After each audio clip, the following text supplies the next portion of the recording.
Hey everybody, welcome to the Player's Take, episode 48. I'm your host, Justin DeSimone, joined by my co-host, a man who will never play Dota with me, Montrell Rice. Hey, what's up? What's up, everybody? What is going on, man? Hey, man, on a beautiful Sunday morning, or afternoon now. Afternoon now. We're out of the closet finally. We finally came out of the closet. Yeah, so we came out of the closet, guys, and we're a lot more comfortable and there's a lot more space to work with, and everything's great. Yeah, we're talking about the physical closet. We were recording in the we're recording in the closet that had sound panels up, and Justin has a bigger game room, and the ceilings are kind of vaulted and things of that nature. So we just decided to test in here because we were doing some pre-gaming or pre-show stuff in here, and it actually works out pretty well. Mm-hmm. Yeah, another thing actually we were working on. So we set up a link tree that we are going to start blasting out on Twitter every week. This is going to give links to all of the places that the podcast posts. So there's about 10 of them.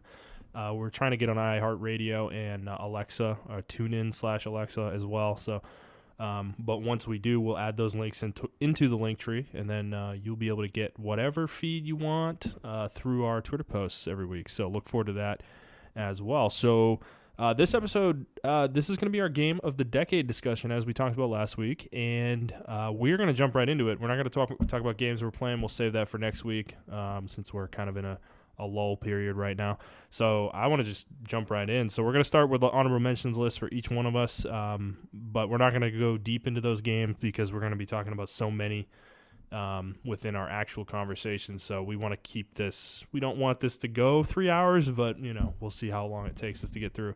So, all right, let me get started with my list, I suppose. And for me, that is honorable mentions for me for the decade: Last of Us, Xenoblade Chronicles X, Pokemon Heart Gold Soul Silver, Fire Emblem Three Houses, Monster Hunter World Iceborne, Horizon, Kingdom Hearts Birth by Sleep, Catherine, Tales of Xillia, Dying Light, and Spider-Man PS4. I mean, that is quite a list of games, and can you imagine what's on the actual list? Yeah, that's actually a pretty good honorable mentions list. My list is Sonic Mania, Dark Souls 1, Dark Souls 2, Fire Emblem Three Houses. Dark Souls 3, not Dark Souls 2. Sorry, not Dark Souls 2, yeah. I got to make sure you correct that. Yeah, so Dark Souls 3, actually, because Dark Souls 2 is terrible. Fire Emblem Three Houses, Dragon Age Inquisition, Xenoblade Chronicles X, Dragon Ball Fighter Z, Resident Evil 2 Remake, League of Legends on my other list. Xenoblade Chronicles 2, Xenoblade Chronicles 1, I didn't put that on there, but that should be in there. God of War, and Halo Reach. Okay. I did forget to do the rigmarole as well, by the way. So, for those of you who haven't listened before, this is a weekly show where we talk about video games, video game news, and other topics pertaining to video games. We post at 6 a.m. Central Time on Fridays on Spotify, Stitcher, iTunes, Google Podcasts, and your favorite podcast app of choice. As I said at the top, I'm doing a lot of hand gestures today for some reason. I don't fucking know why. Because you have more freedom. I have freedom now. I can do shit. You better get used to this. I'm going to be fucking weird now. All right, well, let's jump into the list, man. So what is your we're not doing this in a particular order. It's just 10 games. There's no 1 through 10 ranking. We're just going to be talking about our favorite 10 games. And I do want to clarify this. This is our subjective lists. These are not objective. We're not saying these are better than anybody else's lists. We're not saying that these games are better than any other games on anyone else's lists. It's literally our personal picks for top 10 games of the decade. These aren't most influential, nothing like that. These are the ones we enjoyed the most. So, yeah. All right, let's jump right into it. What's your first game that you want to talk about? My first game is Mass Effect 2. At the top of the decade, I believe this game came out of 2010. Yes, this is also on my list as well. This came out literally. This barely made the cut. I wasn't sure it was in there. I thought it was 2009, but we looked. It was January 26th, I think. 26th or 27th. Yeah 26th, something 27th, like that. Something like that. This game really. I actually didn't play this game upon release. I played it, I think, a year after it came out. And I did as well. It came to PS3 a year later. Okay. Yeah, I just played it on the 360, and I bought it randomly because I think someone mentioned it to me They're like, yeah, you might want to play Mass Effect if you're looking for like a good sci-fi game. And Mm-hmm. I played it, and I fucking fell in love with this franchise. I went back and played one after I played Mass Effect Oh, 2. so you hadn't played one before you played this No, game? no, no. I Okay, went so back and I played. had. Okay. So the wait for Mass Effect 2 on PS3 was agonizing because I did not have a 360 at the time, and man, it sucked waiting that full year for Mass Effect 2 to Really? come to PS3. Oh yeah, it was terrible, dude. Because hearing everybody talk about it, everybody played it on Xbox 360. All the media and everything.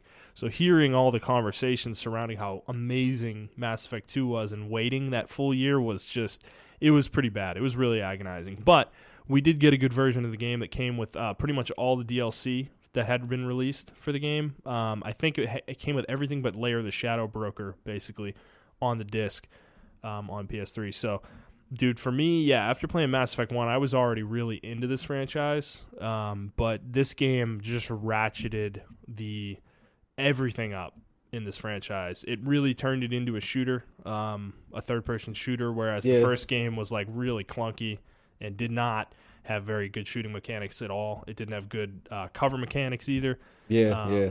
But it did pare down the RPG elements tremendously.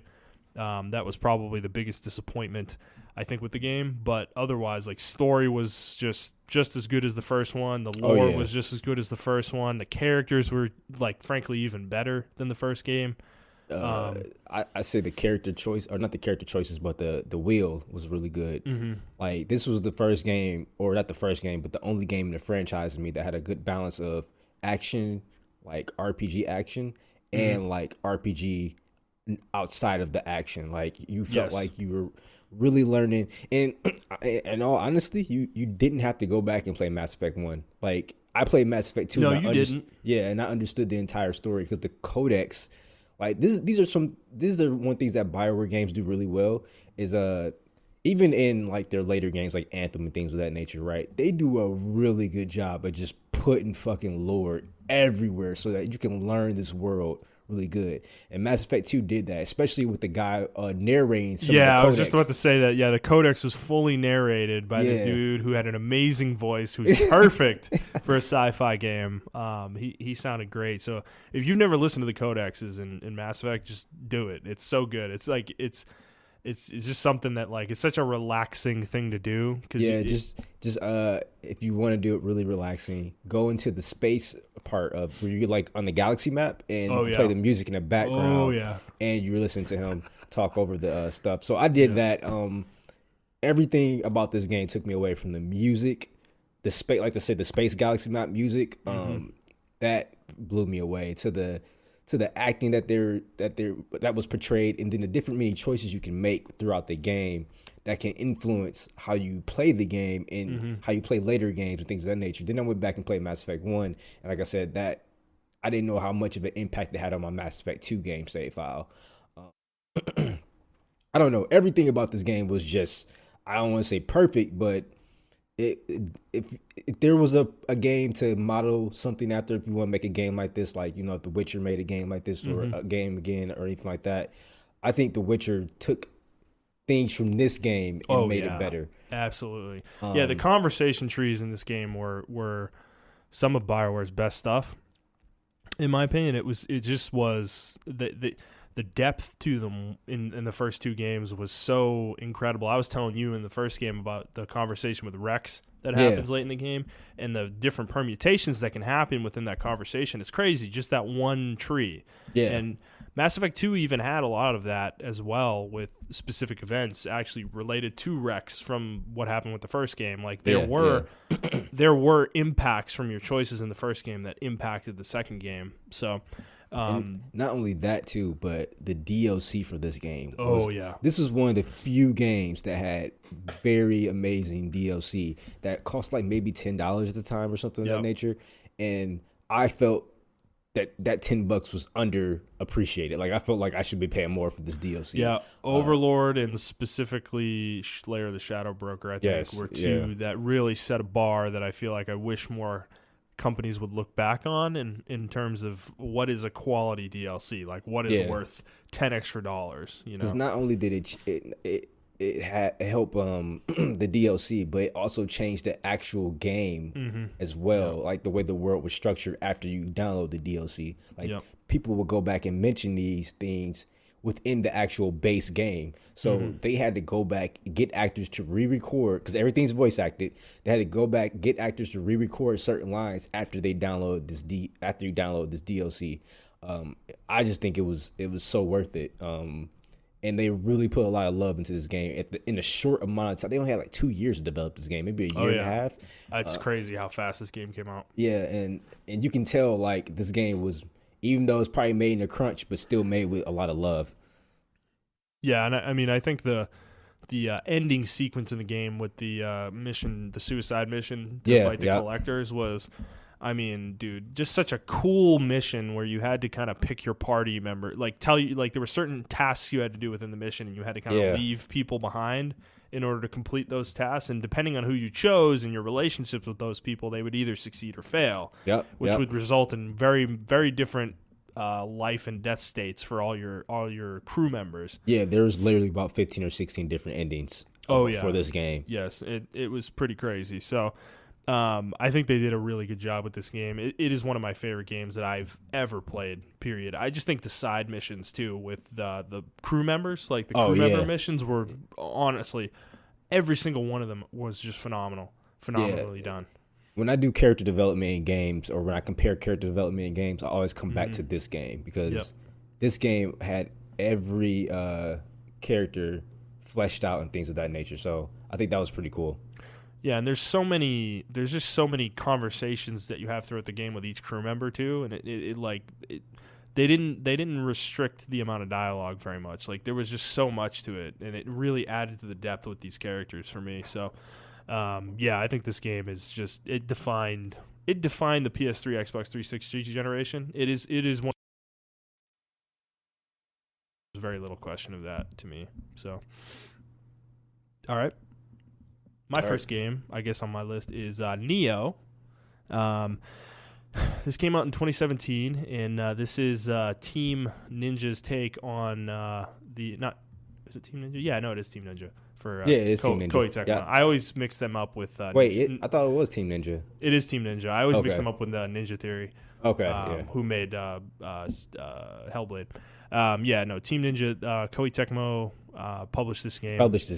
Yeah. And this game this was the first Dark Souls style game to really grab me and engage me. Because I played Dark Souls 3 before this game, and it didn't last very long for me. I played about 20 hours of that game before I fell off of it, and I can understand that. I think just the pace of the game was so much slower than something I really wanted to play in Dark Souls. Yeah. But Neo, on the other hand, was like on the complete other side of the spectrum. The amount of speed this game had relative to Dark Souls was it was so engaging, and I think the environments and the enemies and there's 5 different weapon types in the base game, but the DLCs each added one more type as well. So there were 7 total with all the DLC in the game. And man, dude, it just each weapon has very distinct combos and different stats like enhance that weapon versus a different weapon. So, and they all have different combo trees. They all have different skill trees as well that give you various things, various skills and passives and abilities. And the just amount of depth that was in this game was staggering, to be honest. And the length of the game is also surprising. Like, it is very deep. There is probably 50 to 75 missions in the game between the side missions and the main missions. I'd say alone, just the main missions, there's at least 20 to 25 probably. Okay.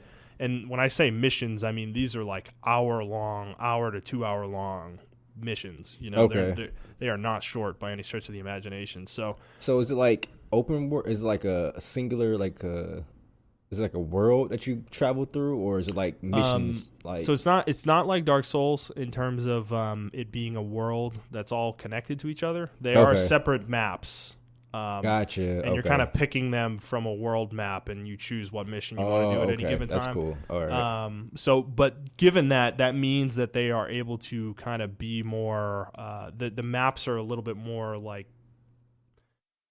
they're designed in a more particular manner. Yeah, that's exactly what I mean. What I meant to say. Yeah. Yeah, they are definitely designed in a particular manner. So it is.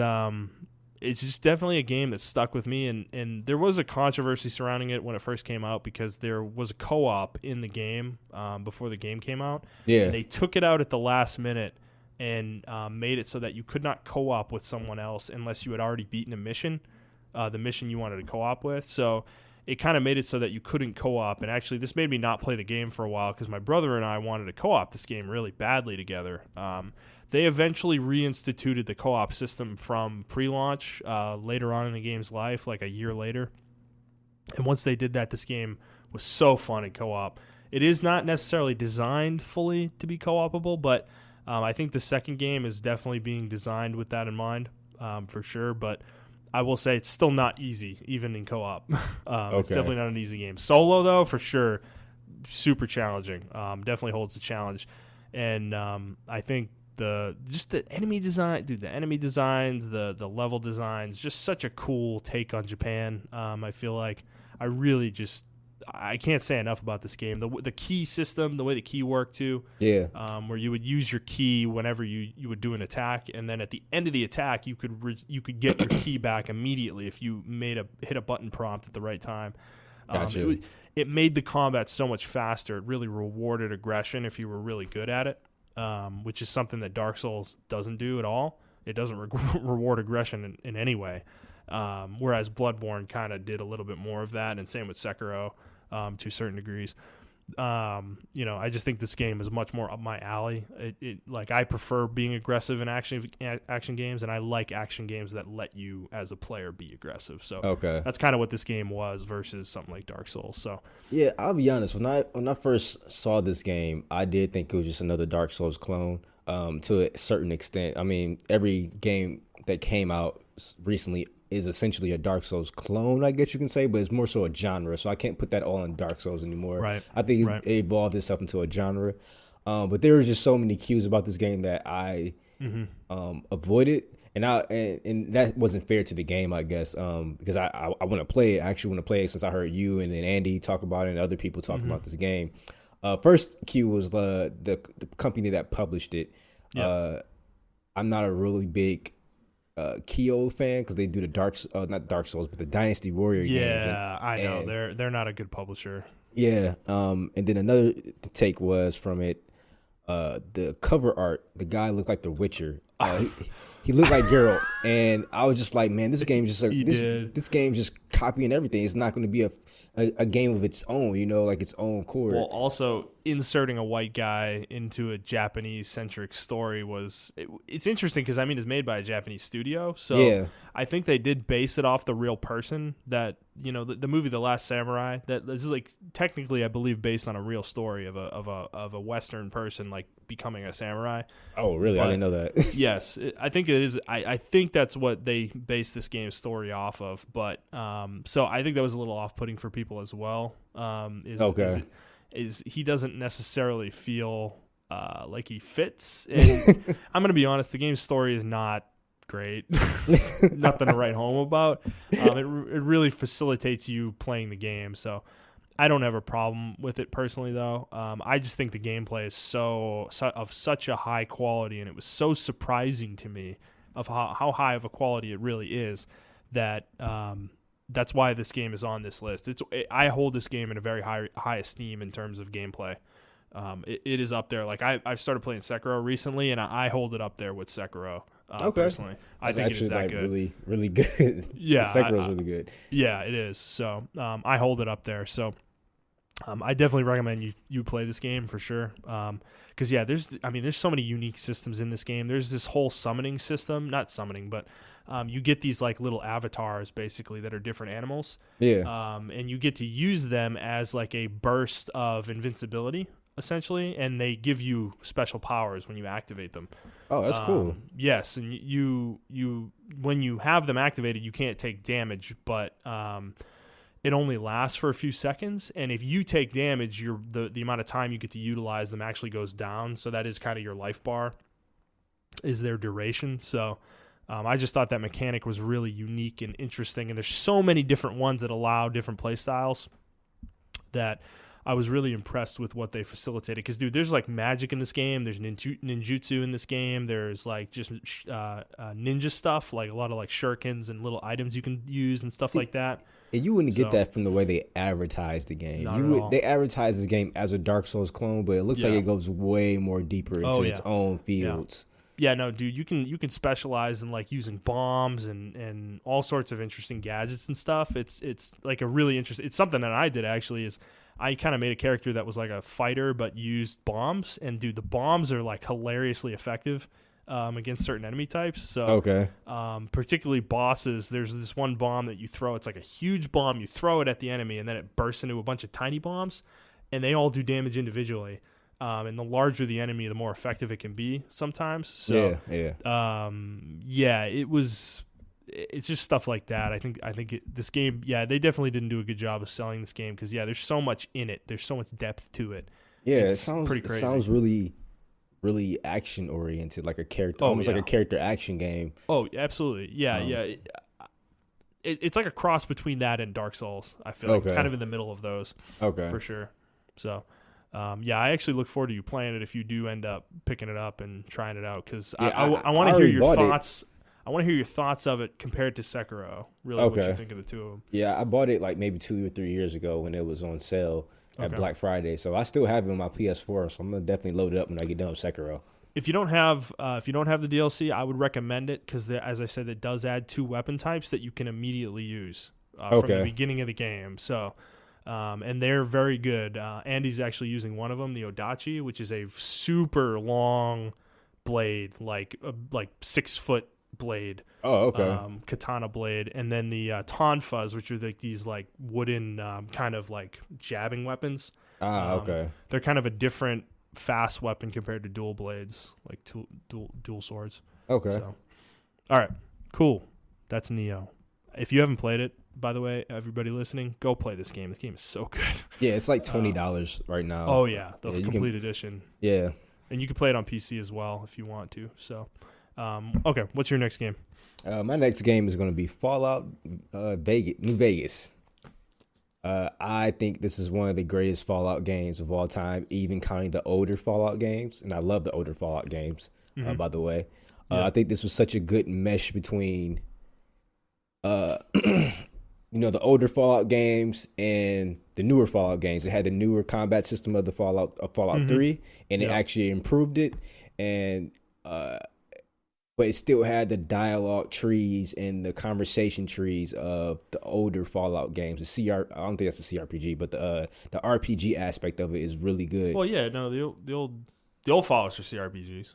Oh yeah, okay. Yeah. So those are CRPGs. And yeah, just the dialogue that you can take, that you can talk to people, and your character wasn't voiced, but everyone else was, and just the amount of, I don't know, the game was just so, which is funny, I hated the game when it first came out. I really hated this game. Yeah. Because it wasn't Fallout 3. And then I actually got into it and played it. And first of all, this is another game that did DLC very well. I think I think 3 of the DLCs had their own world or own map that you can explore. Yep.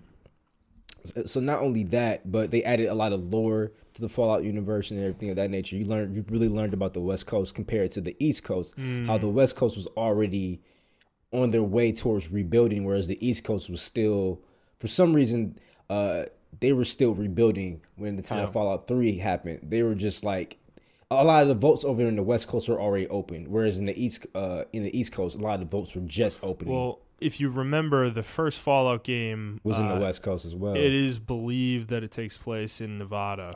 Okay. And like that California area. So that would make sense in the timeline of things, I suppose. Yeah. But also, that's the thing. Fallout New Vegas is made by the people who originally made the old Fallouts. Yeah, you can Obsidian at the time. Obsidian at the time, which was full of people who had made the old Fallout games, the old Black Isle folks. So. And you can just see the differences between how they handled the Brotherhood of Steel and then how Fallout 3 and the later Fallout games handles the Brotherhood of Steel. I don't know, man. Just your factions that you had, like there wasn't a good or bad faction. Each faction had its own negatives. Like if you join the Republic, they have their negatives. If you join Kaiser's army, which is which is funny how they pronounce Kaiser is actually Caesar, but Caesar, since they didn't know, since they didn't have people back in that time to tell them like, hey, this is Caesar. Like I thought that was a really cool take on how they pronounced that word. They were like, oh, this is Kaiser, and it's like funny. It's actually Caesar, but it's Kaiser. Well, see, and I thought that was great writing. Like that. Yeah, it's small things like that, right, that flesh out kind of the atmosphere of a game world, right? Or even like a book or a television show. Like that's such a small thing, the way they pronounce a word, but it makes sense. Yeah. Because if you read the word and you know how to pronounce the letters, you would say Kaiser, right? Yeah, but, exactly. In modern times people will correct us, but if there's no one to correct you, you're just going to say Kaiser. So I like that. Like that's a small little detail that shows that they're thinking about things like that. Yeah. I don't know. The combat was really cool. It was still within the means of a Fallout 3, but they added some modernization to it, like ADSing or aim down sights and things of that nature. That wasn't in Fallout 3 at all. They had some weird zoom in system for their ADSing, and unlike Mass Effect 1, your shooting made sense when you put skills into it. You can still shoot at enemy and things of that nature. The VATS is really good and balanced, but when you put more skill points into certain shooting and certain items and things of that nature, you did more damage and you became more accurate. And it felt really good in Fallout New Vegas compared to like what they tried to do in Mass Effect 1. Because I see what they were trying to do in Mass Effect 1, but I feel like it was perfected in Fallout New Vegas. If that makes any sense.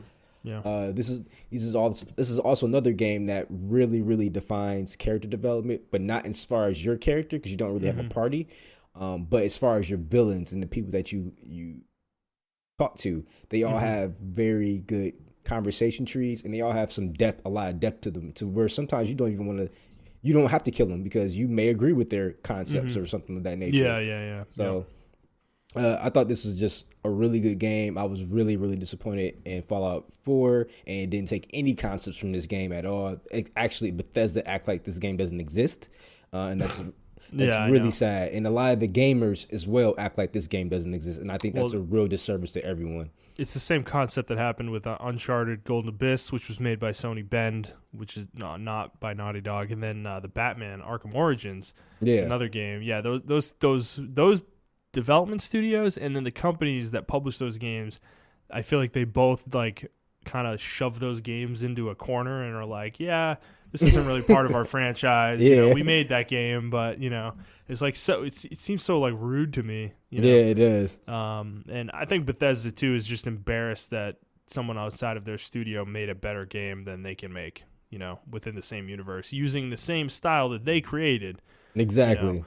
And only had like a year and a half to do it as well. Yeah, I think that's why they probably never acknowledge this game, is because Fallout at this point is in shambles, frankly, as a franchise. So this game always sounded interesting to me. It sounded like there was some really cool choices in there. You could really diverge what happened with different factions based on your choices in this game. Yeah. From what I understand, but there are also some pretty hilarious bugs too, from what I understand with this game. So it was an interesting one. But I played this game a lot on Xbox 360. So this is how much I played this game. I think I put 80 hours into it on Xbox 360, and then I actually got this laptop, which we're using to record on. At the time, it was a really beast gaming laptop. And I put 86 more hours to it on PC. And that's because of the mods and everything of that nature. That's crazy, man. One of my teachers, who's like one of my favorite gaming teachers, who taught me game design in school, he actually released one of the top mods in the game, which is the Chinese stealth suit. He modded the hell out of that, and that's actually one of the top downloaded mods. It was the top downloaded mod for Fallout New Vegas for a while. So, I was just playing this game and the mods, and then people added lore to the mods and stuff like that. And it was just so much this game had to offer besides the DLC of the base from the company, from Obsidian, that just kept it going. It's still alive to this day. People are still making mods for this game. It's just really good. So, do you think it's still worth playing now? Yes. Even though it's really some of the combat is dated, I do still think from a story perspective, if you like that, if you can get past the sort of dated combat. If you're coming from Fallout 4, Fallout 4 does have better combat than this game, but this game just handles everything else way better than Fallout 4, in my opinion. That's the only thing that's better is the combat. But even then, the combat's not too dated where you can't get past it. You know what I'm saying? So, Yeah. I think if you're into the Fallout franchise, I think you should give New Vegas a try. Like, and I'm just saying that because, I mean, of course, I'm biased, but I would tell you if a game's really bad. Like Mass Effect 1, don't get into that game. It's kind of a hard game to get into. Watch it. Just watch someone play it. But New Vegas, I would definitely say get into it, play it. It's a really good game because you can. I don't think watching it will do you justice because there's so many different conversation trees you can do. You can really make the character your own character and what you want to do. Yeah. Yeah, maybe I'll check it out at some point. I've always wanted to try it, but I played Fallout 4, and it just, like, turned me off from that style of Fallout so hard that, you know, it's kind of hard for me to go back in my head. So, okay, that all you got to say about that? Yeah, that's all I got to say. All right, my next game is Borderlands 2. Oh, yeah. Yeah, man, I went back and forth on this. I was really debating between this one and Monster Hunter World Iceborne, but I ended up just sticking with Borderlands 2 because as much as I have a love-hate relationship with this game in terms of its balance, its late-game balance, I just think it is so much fun to play. And, like, Borderlands 3 really reinforced that in me when I played Borderlands 3, is that Borderlands 2 does not have the greatest shooting mechanics. It does not have the greatest control mechanics of a first-person shooter. It's a clunky game. It's a little buggy. Gun balance is all over the place. Even character balance is all over the place. In as I said, game balance is really bad at the end of the game, but it doesn't really matter when all things considered. I've put so many hours into Borderlands 2, it's absurd. I'd probably put it in 500-600 hours range. Like, ever since it came out in 2012. Dude, I'm not even kidding. Like, I have had stints every couple years where I fall into a fucking rabbit hole with Borderlands 2. And it hasn't happened recently, but man, it's just it since about 2017 it probably hasn't happened, but ever since 2012, from 2012 to 2017, there would be stints where I would play this game for like a month or 2 months straight. It's just that addicting of a game because the characters are so fun to play. Like their action skills are just so fun to play with, wrapped around the idea of a shooter, wrapped in the Borderlands universe with the Borderlands 2 story. It's hard to beat it, you know? It's really hard to beat it for me. And it's a real shame to see where the franchise has kind of gone now with Borderlands 3 is they forgot what made Borderlands 2 so fun. You know, they lost sight of that. And I mean, we're never gonna lose Borderlands 2. It's always gonna be there. So I think that's the problem with the franchise is that this game was so good. This game was so good they'll never be able to top it. I don't think they'll ever be able to top it. So and Handsome Jack is a video game villain, or even just a villain in general in any form of media. He is up there for me in terms of just as a character, like a villain in a story. He's really hard to top. I don't think they'll ever be able to top him in the Borderlands franchise. It'll be impossible because he's just so good. There's so much depth to him, despite the fact that on the surface he's just a snarky jackass who like is really mean to everybody around him. Yeah. There's actually a lot of depth to him though, like a nuance, and there's a lot of like psychological stuff that you learn about him that like he really truly loves his daughter despite the fact that he like enslaves her.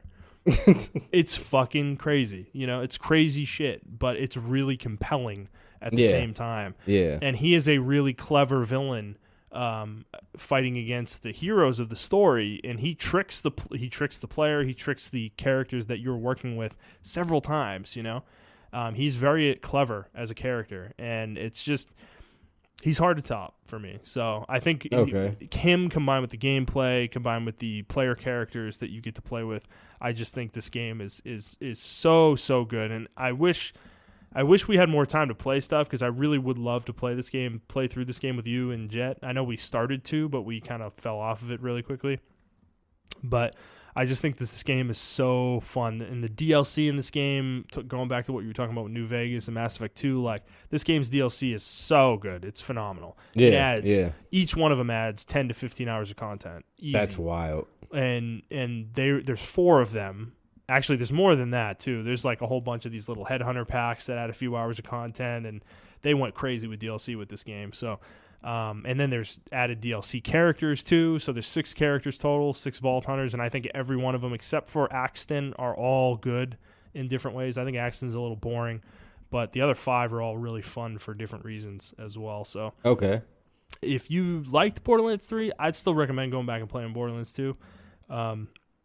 And if you played Borderlands 3 and didn't like Borderlands 3, maybe go back and try Borderlands 2 because I think it might appeal more to you. And honestly, I will recommend, though, play it on PC. It plays really well on PC compared to consoles at this point. When we were playing it, I like playing it on. I better playing on PC than like when I played on a 360 or anything like that. It's so much smoother. The frame rates are obviously way better. I just think the game plays better. Your character controls better. So, yeah, when I was just being honest with myself, I couldn't keep this game off the list. Like, given how much time I put into it, it is a really great game despite my issues with it. So, all right, what's your next game? My next game is going to be a fighting game, but I've had to include this game, which is Marvel vs. Capcom 3 Ultimate. So I've never really played fighting games. So here's my history of fighting games. I played all the Street Fighter games. Well, not all of them because there are a shit ton of them. So I'll just name some of those ones I did play, which is Street Fighter 2, Street Fighter 2 Ultimate, Street Fighter 2 Hyper Championship Edition, or whatever the fuck.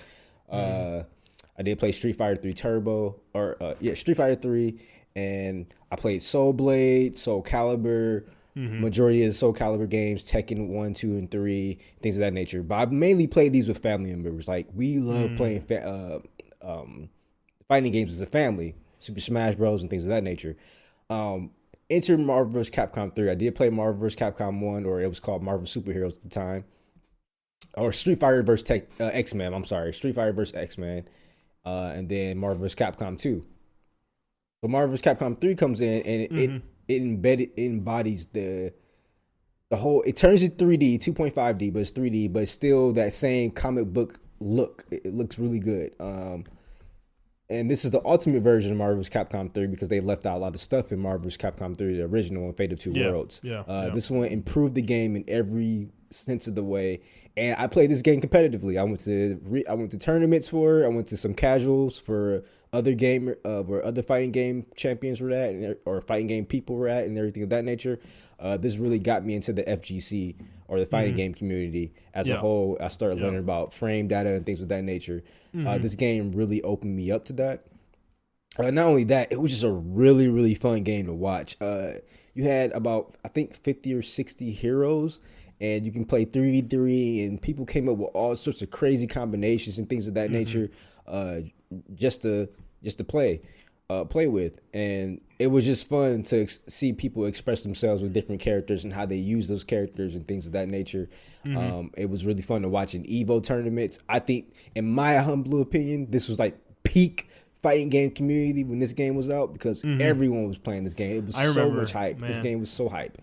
I remember this game too. Because my brother and one of his best friends would play the shit out of this game whenever he would come over. Yeah. Like, they would play it for like 9 hours in a row. Oh, yeah. It would definitely suck you in. It was fucking bonkers. I would watch them and I'd be like, how are you guys still fucking playing this fucking game, dude? I'm like, but the fact that it was 3 characters and the roster was like, what, 80 plus characters? I don't think it was that many. I think it was like maybe 50 characters. Okay. Yeah. That's fucking still a lot, though. Yeah. I mean, so yeah, I never personally played this game, but yeah, I vividly remember these Marvel vs. Capcom games, for the fact that my brother and his friends were just so into them. The level of competition that would happen between them was crazy. So I can understand, I guess, how this game got so big. I mean, it's such a fun concept, right? All these Marvel characters, against a video game franchise is, very interesting. I guess it's got the same appeal that Smash Bros has, right? Yeah, it was 36 characters with 12 really? with 12 new characters that got added to it later on. It was only 36, huh? Yeah, so I think around 42 characters. Oh, 48, I'm sorry. 48 characters. Okay. 48. The complete roster is 48 characters. And yeah, it did have that Super Smash Brothers thing, but for comic book people, if you were into video games, you just saw your favorite comic book hero. You saw Spider-Man, you saw Captain America, Magneto. yeah, Magneto. And then if you weren't into fighting games, but you saw your favorite video game characters from Capcom, Dante was on there, Zero, Mm-hmm. Mega Man. Mega Man. He wasn't on this one, unfortunately. Oh, really? He Yeah, wasn't? he wasn't. Okay. They put Zero in his place. Oh, okay. But you had Beautiful Joe on there and things of that nature. So they had good heroes on there from both sides that to appeal to everybody. The closest game that I could think of that should have got an honorable mention for me, which I apologize, was Tekken 7. Tekken 7 is very fun to watch. I haven't played it yet, but that gets the same hype level from me that I get from Marvel vs. Capcom 3 Ultimate. But unfortunately, I think Tekken has a smaller fan base than Marvel vs. Capcom. But it's on the same quality and hypeness as far as watching it as this game. So that does get another honorable mention for me. But yeah, Marvel vs. Capcom 3 Ultimate, another fighting game, has never made me feel like this. I was playing this game by myself. I was in what we call the lab. That's wild. Yeah. By yourself? Oh Yeah. my gosh. I was in the lab, what they call it. We call it the lab. I was in the lab or a training session for about maybe 4 or 5 hours before I would jump into an online session to train myself to play against other people online, things of that nature. Yeah. And then have to, drive out and play maybe 2 or 3 hours at regionals or just local tournaments here and there. Like, I really dedicated myself to this game, and I haven't really played another fighting game like that since. Maybe the other game to touch it is Dragon Ball Z Fighters, but even then I didn't go to regionals and things like that nature. Right, I just played it a lot. But Ultimate Marvel vs. Capcom 3 Ultimate is like the ultimate epitome of what a fighting game should be. And hopefully we can get something else like that later on in the later generations. All right. Well, it's time for the MOBA part of the conversation. My next game is Dota 2, and you have League of Legends on your top 10 list as well. So let's get this out of the way for people. So Dota 2 is on my list, and honestly, as much as I have not played Dota recently in the last couple of years, it is a game that has been with me since 2003, probably. Back to Warcraft 3, Okay. This is a game that has been in my life for so long, and when it came out in 2012, I think it officially came out in 2013. The beta started in 2012 for it. Yeah. I remember the obsession started all over again when I got a hold of it finally, when Valve finally released it, and dude, it continued unabated for several years after that, and it was an on and off kind of game that I played once or twice a week probably with one of my friends. And dude, there's just something about Dota that it keeps you coming back, because I just started playing it again recently, and I'm still trying to get you to play it with me. But it's just there's something just so fun about the way all the characters interact, and the different permutations of games that can happen with the roster in this game. I mean, because there's over 100 characters, and it's just they're all so unique and interesting and fun to play. And the amount of items and just the meta now it's gotten kind of bonkers. It's hard to keep up with for sure. Yeah. But this is a series that got me into esports. Like, I legitimately am interested and watch the International every year, the Dota 2 World Championships, and it's like there's nothing really like it. They've created their own space for sure.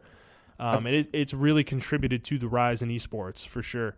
Yeah, I think a lot of people are not honest with themselves about Dota and League. Because I think people go through this period where they feel ashamed of playing these games as much as they did. But these were legitimate good games. I didn't come into They still are. They are. And I didn't come into the mobile genre until maybe 2015. End of 2015. Maybe the end of 2015. And I was playing League of Legends, and I was just blown away by how into this game I was. I thought I would never be into a MOBA, even though I love RTS games. Yeah, I kind of blame MOBAs for killing the RTS genre where they killed themselves. They did. So I had a stigma against it. Like, I'm not about to play these games. But then I played it, and I just loved it. I loved the idea of me controlling one character, and just my position on the map matters and things of that nature. It was like a live action chess game, but but each game was different. Even though the map was the same, each game, you can have the same 5 characters or the same 10 characters, 5 on one side, 5 on the other, but the game will always be different all the time, depending on who plays it and things of that nature. And I just thought that was so interesting. And then I found a community behind it, League of Legends and Dota. And then I started getting to esports, and I watch, like you watch internationals, I watch Worlds every year. And I just think League of Legends, with this 100 characters like Dota has, it's just so many different combinations and nuance to these characters that I'm frankly 10 years later, I'm like, how do they still do this? How do they still keep this game fresh? And I still don't understand why I come back and play this game today. Like it's just something that grabs you and you get so focused into it. It's like a skill based game. You're going against another player. I can't describe it. It's like playing a sport, dude. That's what it is. It's that level of competition there that a sport gives you, and the amount of teamwork that you need in order to succeed is second to none in video games. There's no other game type that requires the level of coordination and skill that a MOBA takes. I'm sorry. I don't think there's anything that comes close personally. I know people play shooters competitively and fighting games competitively. Those require different levels of skill, but I just think the level of teamwork that you need.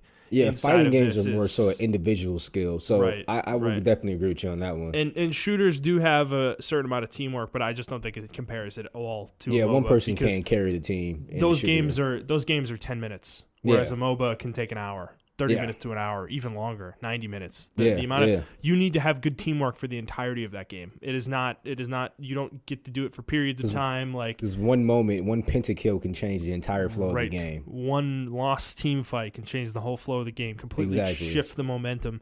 And I just think I think that's why I find it so appealing, is that it gives me a window into a level of competition that I can't get anywhere else. Yeah, I agree. I can't play sports at that level where you feel that like adrenaline of winning something, of really like having that victory, because you played well and you worked well with your team, you know. And we both played sports in high school, so it's not like we're saying we didn't play sports. Like this, it gives me that same drive that I had in high school. It gives me that drive I had in high school, exactly. And I'm 30 now, you know. Yeah. So it's all of that, plus all the knowledge you need and the variables that you have to kind of contend with in every game, you know. You have to think about cooldowns and everything. Man. Every game is different too. Yeah. It's like the players you're playing against are different. The characters they're playing are different. The character you're playing is different. The teammates you have are different. Your position on the map is different. It's like it all kind of coalesces into this just wonderful experience. Yeah, and this is why Overwatch can never, ever, in my opinion, touch these games. Dota or League of Legends, because it just doesn't have that same. It doesn't have that same oomph, that veracity, that even though they have characters, they have a lot of different characters.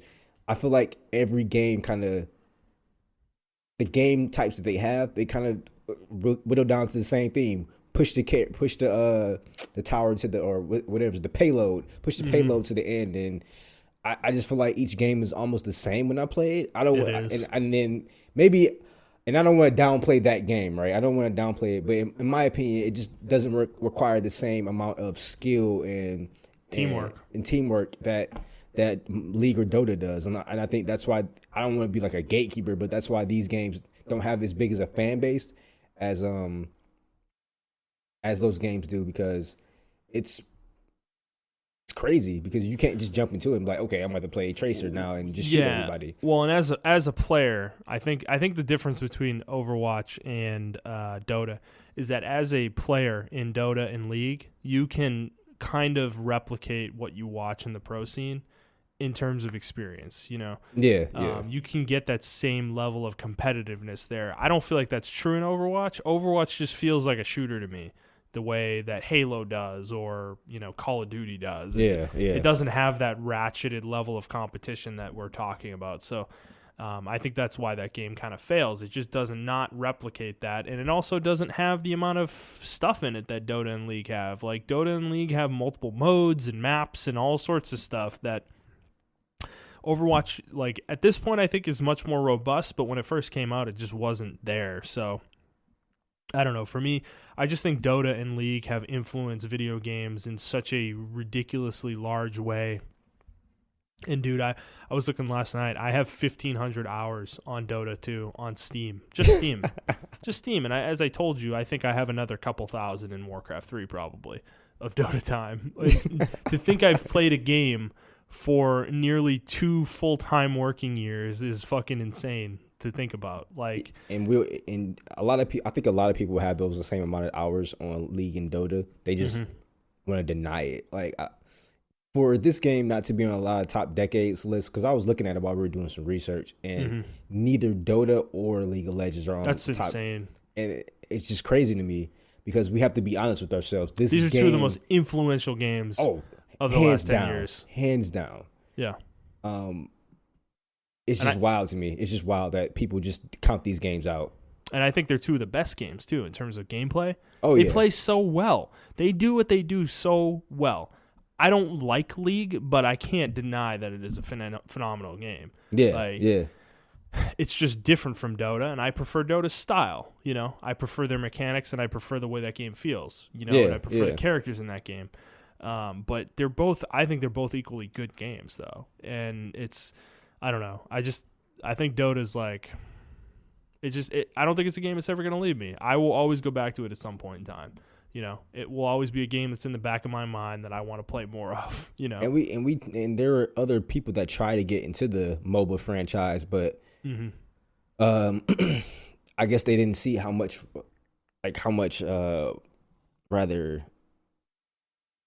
depth was involved in making these MOBA games. How much Riot and Valve put into these games that, like, we really have to think about the characters we make. We really have to think about the percentage, the AP or the damage percentages, the armor percentages. Even changing an item's cost, yes, can completely change the game. Exactly. You know? Like there's little things like changing the cost of an item in the early game can completely change the way people snowball and how they buy their items and item builds and the order you buy your items, and it can change all that shit. Just that one little change. Yeah, someone can add 100 gold to an item, and that completely changes the meta.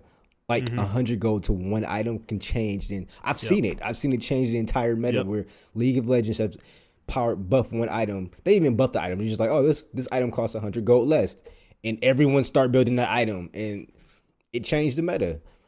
And then they had to nerf it again. And I don't think other companies, when they try to emulate MOBAs, like the closest one I can think of is Smite, that's still going on. But like other companies try to emulate it. Well, Heroes of New Earth, Heroes of the Storm, Heroes of the Storm didn't last either. Paragon didn't last. Oh, yeah. Paragon, yep. Even though that was a good game, it had a lot of potential. But League of Legends and Dota, man, there's something about these games that keeps grabbing people. People who played them before, and then people who come into them, either sometimes they don't give it a chance, and they're like, I don't like it, or like me, I just gave it a chance. I tried it for a couple hours, and I'm like, okay, I see what this game is about now, and it's very fun. I think the big barrier to entry is the learning curve, and then the communities in these games. I think those are definitely the barriers of entry. If you can get past those, if you're willing to put the time in, I think you will be rewarded with these games. Exactly. Either one of them. And honestly, the community, just ignore it. Just mute people. Don't even talk to people. It's not even worth your time, honestly, because you're going to get mostly like vitriol back. So, okay, let's keep going. What is your next game on your list? My next game is Battlefield Bad Company 2. So I'm into a lot of different genres, and I put this one on here because it does represent the shooter genre for me, or the modern shooter genre for me, the armory super genre that everyone's crazed with, as far as like Call of Duty, Battlefield, and all those other games.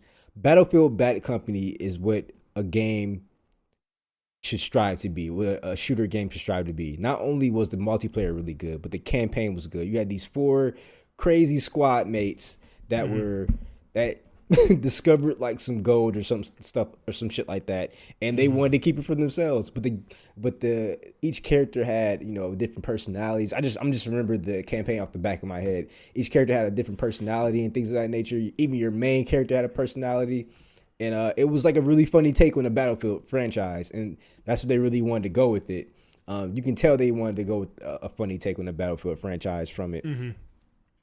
Not only that, but it was this mode in there called Gold Rush, where you start at one end of the map, and which, in my opinion, was better than the Conquest that's really popular in the Battlefield franchise right now, or in general, where you had the whole map open to you. You had 5 control points that you had to take over, and you can do whatever you want within that stratosphere.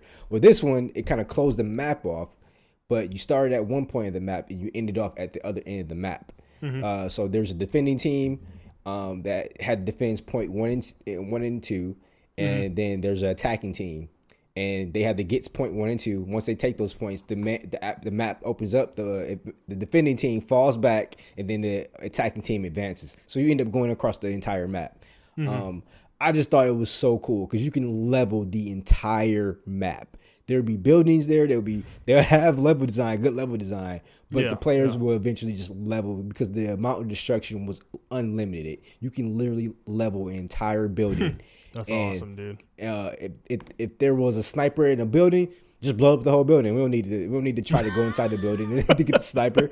That's awesome. If you wanted to make a sniper's nest, just blow up a side of a mountain and put the sniper in, and then fly the sniper in there, and then he'll have a sniper's nest. Like, that's how the game was. It was really cool. And it just, when Battlefield 3 came out, they kind of lowered the level of destruction, and then 4, they even lowered it more until we got, Battlefield 1 and 5 now, where they practically keep the maps intact now just for the sake of level design. And there's not really any, almost, in my opinion, there's not, for the rush modes they do have, because I love playing the rush mode, there's not any nuance anymore. There's not any flanking or anything like that. It didn't really depend on the players. Also, another thing, too, was the squad system was really good in that game, because if your squad leader died, then the entire team would have to spawn on a default spawn. But if your squad leader stayed alive, then people can stay alive on him. So it really did make the classes made sense too, because vehicles were really dominant. So you need an engineer, but if you need to get an engineer close, you need some assault people to kind of lead them there. And then if you don't want anybody to die, you need yourself a medic, and then also you need a squad leader. So everything just made sense. This game just came together to like a perfect little bow of destruction, tactical gameplay, and just all around funness. A lot of people go back to say this is the golden years of Battlefield. A lot of people say Battlefield 4 is. I would go, since I'm like mainly an old school type person, I think Battlefield Bad Company 2 is way better than Battlefield 4. Battlefield 4 is up there, but Battlefield Bad Company 2 with the Bad Company franchise just really solidified what Battlefield should be in the future, in my opinion. Okay. Well, I just noticed that I have 11 games in my list, so you guys are getting a bonus game because I'm not taking any of these off. So my next one is Grim Dawn. I'm going to talk about this one briefly because I've talked about it ad nauseum for the past 9 months. But this game has not left my brain for 3.5 years now, and it has continued to get better with the expansions. And man, for an ARPG to be as deep as this game, it's just endlessly replayable in my opinion, with the class combinations and the loot and the just equipment customization and all that stuff. So I think this game is phenomenal, and I recommend everybody play it. If you've ever played like Diablo 2 and you're a big fan of Diablo 2 and you haven't played Grim Dawn, man, pick this game up because it is as close to a spiritual successor to Diablo 2 as you can get. But it is just a phenomenal game in its own right. So let's move on to the next one. For me, since I had an extra one, is Deus Ex Mankind Divided. So you haven't played this game, right? No, I haven't played it, unfortunately. Have you played any of the Deus Ex games? I played the very first one on PC. Okay. So Deus Ex Mankind Divided is the first Deus Ex game I have played, and it's actually the only one I've played. I have not had a chance to go back and play the other ones. But, man, this game came out in 2016, and for a year of 2016, that is not very good overall in terms of games that came out.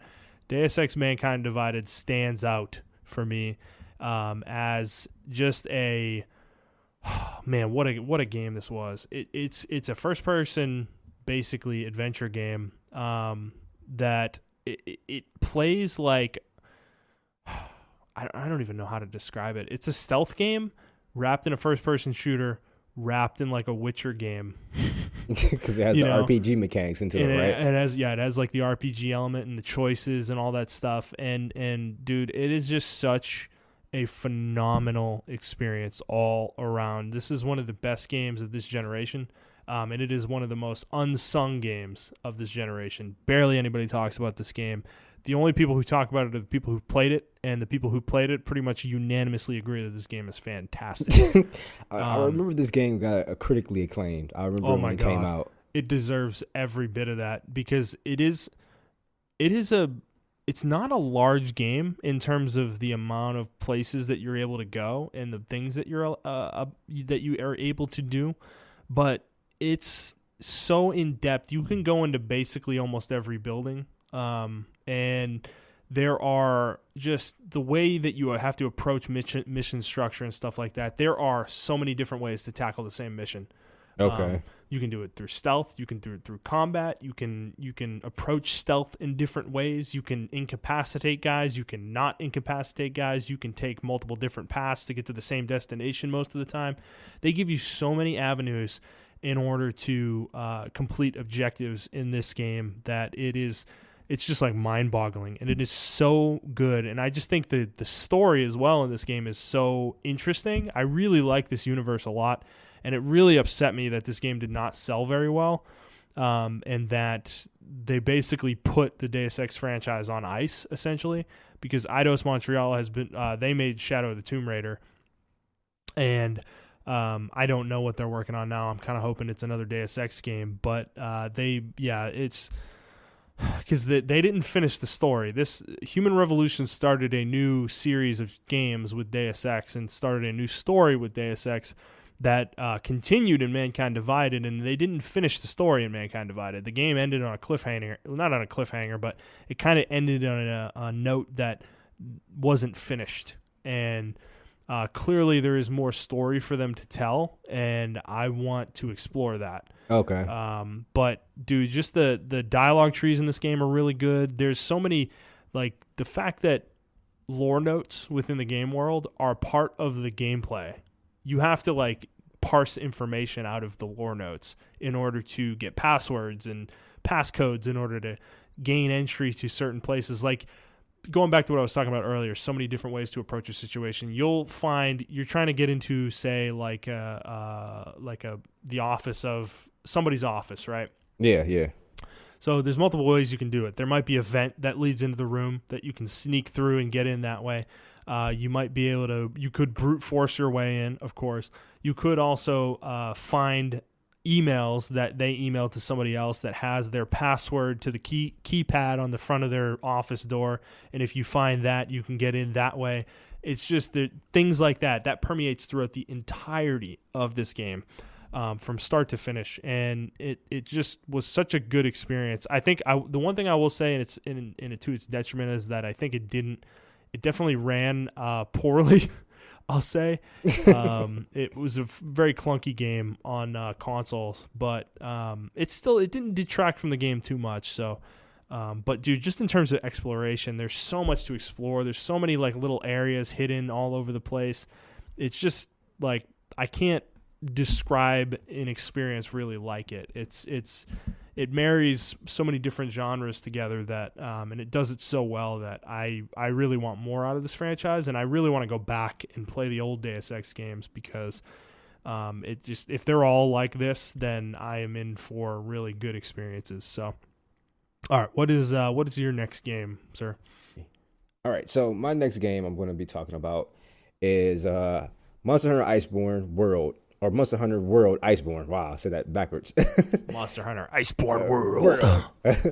So I was going back and forth and putting this or generations on my list. I ultimately chose World because I think it culminates all the best qualities of the past Monster Hunters while putting in new concepts into Monster Hunter. I remember when this game was first released, Monster Hunter World, and I was blown away by the world itself and how monsters interacted. The thing is, it was just a limited number of monsters and weapons. Everything felt kind of boring. Yeah. So Iceborne upped the ante on everything. They had more ridiculous weapons. You can now play with like a hammer, like a meat hammer, like you could in the other games, like, or a teddy bear now. You can do that now. And not only that, but the monsters they added, and then the worlds that they did add. They added the Horror Frost region, but they added spoiler alert, the Guiding Lands. I just thought that was just so good. And then the Clutch Claw mechanic, they added a new mechanic from DLC, which I really never heard a game doing before. That completely changed the way you play the game. Yeah. It made it more challenging because I was becoming a little stagnant with the Monster Hunter franchise in general because we both of us thought it was getting a little bit too easy because we were vets. Now people who just came to Monster Hunter World, they were like, man, this game's hard as shit. But we were like, this game's kind of easy. Yeah, Iceborne definitely changed my opinion on that because I don't know, it just does so many things well. Another thing I like about this, the Iceborne and world in general, is that I got a lot of people into the franchise I love. I've been ranting and raving about how good this franchise was since I played it on the PS2, and no one never gave it a chance. Because one, I know that the gate for the game for the older games are hard as shit to get into. Like they don't really teach you shit. You have to really dedicate yourself to the game. And on top of that, the community's okay, but they are that good mentality community. But when the world came out, they really showed you how to play the game. They really streamlined a lot of things, animations, item item progression and things of that nature, armor progression, the way you fight monsters and things of that nature. You can tell they really put a lot of love into this game, and they really wanted a lot of other people to feel the love of this game. And in world, everything from the past generations to the newer generations accommodates in Iceborne. Iceborne is the ultimate thank you for playing our games from the developers, in my opinion. These developers go crazy with the amount of content they push out. And they're still pushing more they're still pushing out more. And the community's still going strong. And I haven't heard not one person say that this game is bad. I mean, except for some of my close friends, they don't like the game. But it's this game. It's from seeing now from 2004 to now is just wild. And the transformation is transformation from it, and it became the game I wanted to become. Like it became that game, and there's room to improve, which is exactly crazy. which is wild to me because the game's damn near perfect. I mean, it has some issues, but I really enjoy playing this game. Especially I had you to play with, so it was really fun. Instead of going solo playing the game, I had someone to play with, and I don't want to count Andy because he didn't play this with us, but just talking about it with other people who know the Monster Hunter franchise and playing it with them. This is why this is my generational or my game of the decade because it was just so fun. This game barely missed my list. It is like if you're talking about my list and then the honorable mentions, this is like literally the first honorable mention. It's like trying to push into the list. It couldn't quite get there for me because my just the games on my list I couldn't find a place to take something out. Yeah. But man, this game is definitely something special.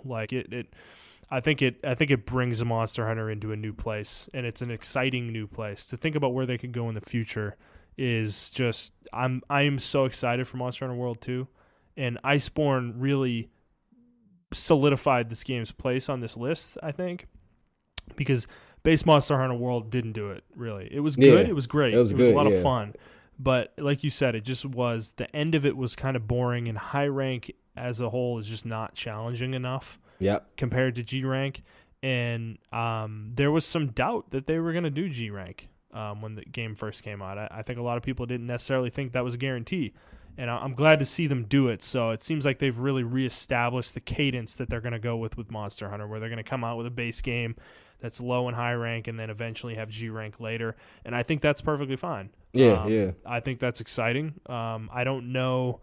I think the next game, it's one of those things for me. I'm not sure I'm going to jump right into it when it comes out. I may wait for G rank. We'll see. Yeah. I guess it depends on how hype I get. I may do it, but the hype may take over. I know. And hearing everybody we know playing it or whatever is going to be tough. So it's just one of those things. This game, I definitely want to get back to this game, but I agree with everything you said. I think Iceborne is perfect. Like, it is a perfect expansion to a Monster Hunter game. And there really isn't any other franchise or genre of gaming like this.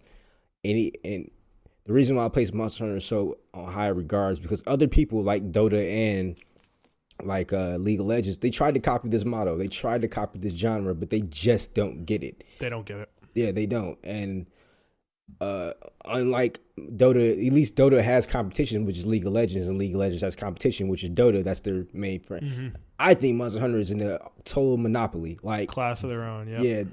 No one can emulate this style of gameplay. I mean, you got God Eater, you got Todoken, but all these God Eater's the only one I know still going strong right now. Dauntless. And Dauntless. Dauntless is a good, almost there. The thing that I think all these games miss is what they don't understand is that Monster Hunter has an immersion level, I think, that the rest of these games just lack. They've all lacked. You need to really feel like you are hunting something. Yes, exactly. And Monster Hunter does a good job of making you feel that way. Yes, it's a little obtuse sometimes, and there's some weird mechanics, and it's still a video game at the end of the day, but when you're fighting a monster in Monster Hunter, it just has a feeling of like you're hunting. They have their own personality. Like they do.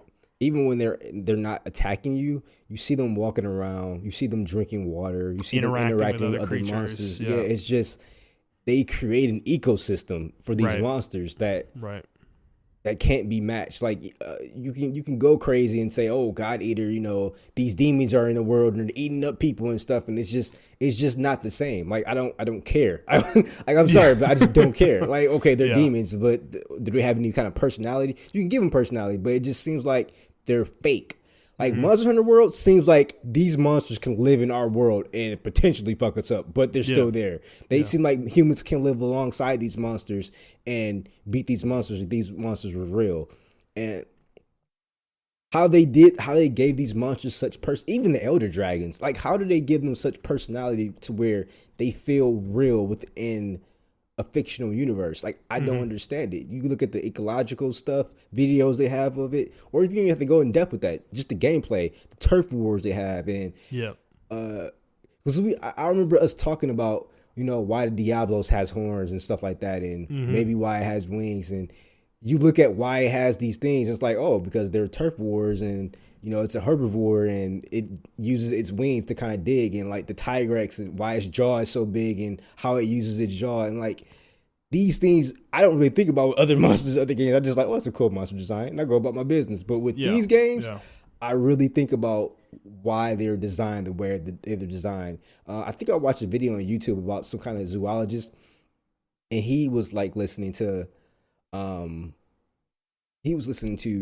he was watching the gameplay, and he was like, I can see why they designed the monster the way they designed it, or I can see that. And it's just stupid stuff like that really solidifies why this game is really good for me. Well, they think about why the monster has certain features it has and how that fits within the environment. They think about that stuff. It's like, they just don't add a monster for adding a monster. I mean, pretty sure they wanted to add a monster because of that, but like the most obtuse monster they added, which is not even engine world, I think it's the Valtrax, right? The jetpack one. That's like the most obtuse monster they added. And even still, that monster's not outside the realm of possibility. You're like, I can kind of see that.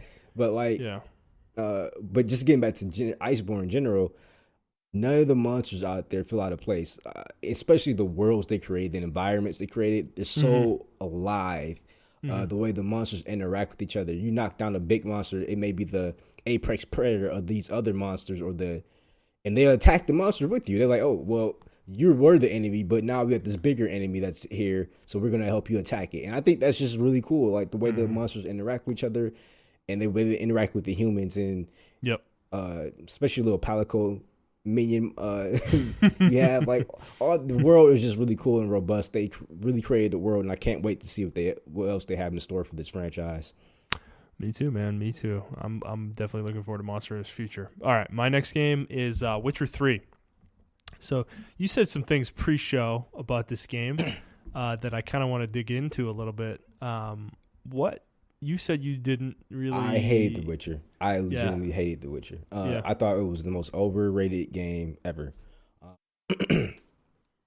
And I understood why. I tried to go into the game playing on the hardest difficulty. and that was the biggest mistake I've ever made in my life. Play this game on normal difficulty, guys. Interesting. Yeah. This is hilarious. We have completely different opinions. Really? Yep. Keep going. But I played it in on the hardest difficulty, and it was just really hard for me to get into. Maybe because I didn't understand the mechanics of The Witcher. Yeah. And then I lowered the difficulty, and I saw the story. I got to explore the story a lot more. I got to get Geralt's powers a lot more, understand Geralt a lot more, and I love the franchise now. And I think for me, playing it in because I started with The Witcher 3. No, I started with The Witcher 2, but I started it a year before The Witcher 3 came out. Mm-hmm. Yeah. I tried to play Witcher 1, and it was unplayable for me. But Witcher 2, I played that, I beat that game, and then I went to play The Witcher 3, and I tried to play that on the hardest difficulty, and I hated it. And then I went back and played it on normal, and I'm like, oh, okay, this game is really good. Like, this is a really, really, really robust game. It's really good. And now I feel like if I go back now and play on the hardest difficulty, I would like it even more and play it.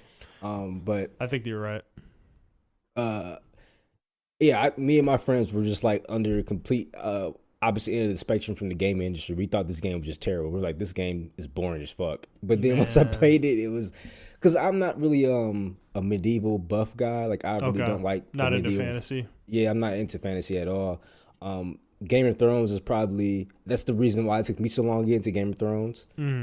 Because of the medieval fantasy. I'm actually surprised I like World of Warcraft.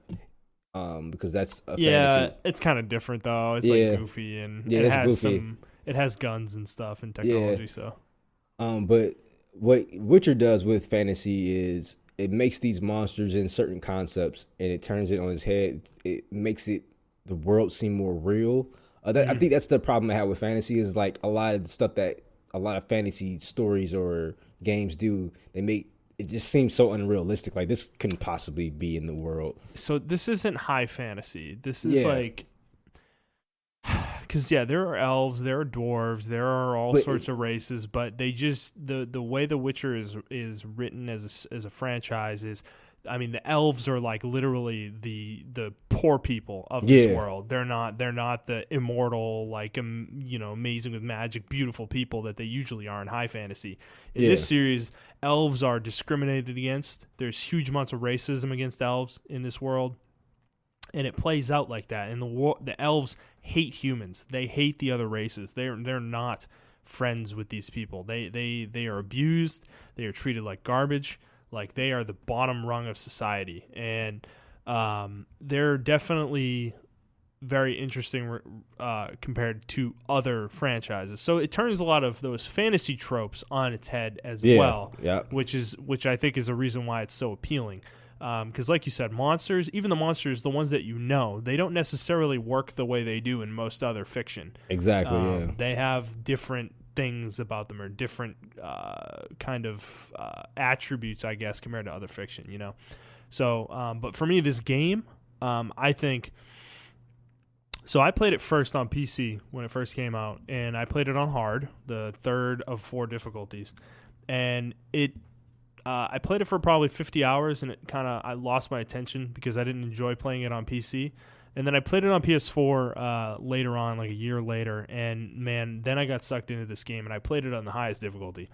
And what I will say is I think the reason I fell off the first time is that this game does a really poor job on the lower difficulties of really making you utilize all the mechanics they give you.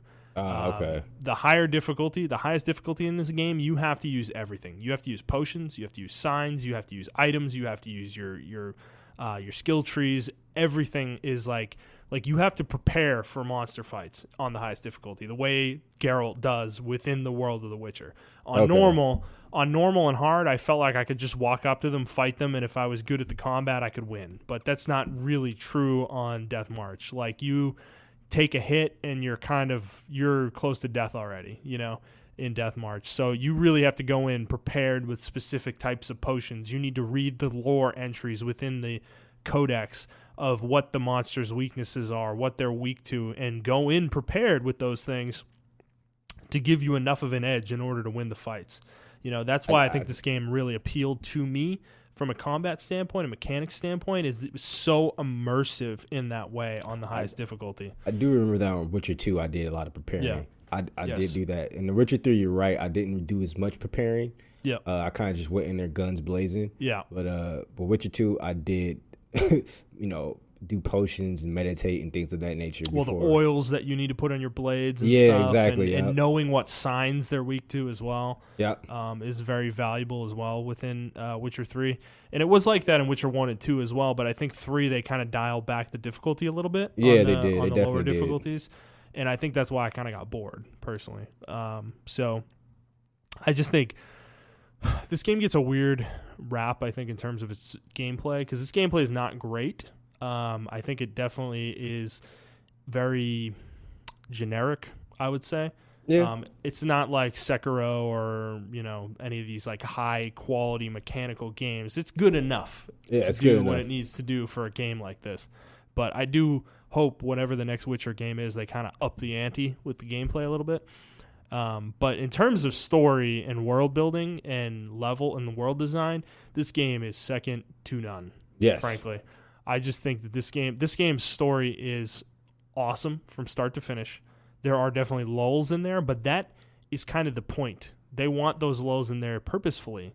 You're supposed to learn and like get to know Geralt and all these other characters that you're playing with throughout the game. And these little moments that aren't necessarily contributing to the main narrative, they're all there to teach you about these characters and see how they interact with one another. Because by the time you're playing The Witcher 3, a lot of shit has happened within this series and within the game world between all these characters. They all know each other. There's no introductions. You're not meeting new people with Geralt, like, for the most part, in terms of people he knows. Like, he knows Dandelion. He knows Triss Merigold. He knows Yennefer. Yep. He knows Vesemir. Like, he knows all these people already. So I think that's the thing, is that's the way they approached it. They gave a lot of time for these relationships to be built out throughout the game so people could get to know who these characters are if they hadn't played the prior games, because a lot of people hadn't played the prior games. So I think that was intentional, and even for somebody who had played the prior games, I enjoyed them. I enjoy these characters. Yeah. I love Geralt. I love Vesemir. I like Triss. I like Yennefer. I love Dandelion. Like, I like a lot of the dwarven characters that you run into as well. It's just, I think they're just such cool characters. Like, they're fun to experience, and Geralt specifically is fun to experience these characters through his lens. Yeah. The voice actor for Geralt just fucking nails his tone of voice and the way he inflects his words and pronounces his words and everything, the way he says the sentences and the line delivery. It's just perfect.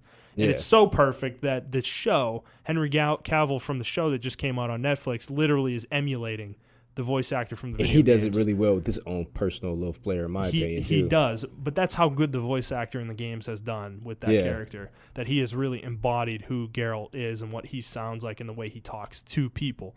The overarching story plot is really interesting as well. The search for Ciri is like a huge part of the game. But dude, even after that is completed, that arc of the story is completed, there is probably another 30 or 40 hours of gameplay after that. That's so wild. This game is insanely massive. It took me 150 hours to platinum this game. Wow, you platinumed this game? Just the base game. Yes, I did. That's how much I love this game. Just the base game was 150 hours to platinum. And that's like doing everything, all the quests, all the question marks, the whole thing. And, I mean, I've never seen a game world this large. Even since this game came out, I don't think, I guess Breath of the Wild maybe, but the level of detail in this game compared to that game is not even close. Yeah. In terms of like characters and quests and things to do and areas to explore and stuff like that. So. Not to cut you off, but I find it funny that that's not even our honorable mentions list for neither one of us. Breath of the Wild? Yeah. Oh, hell no. Nah, dude, sorry. That game's not even sniffing this list for me.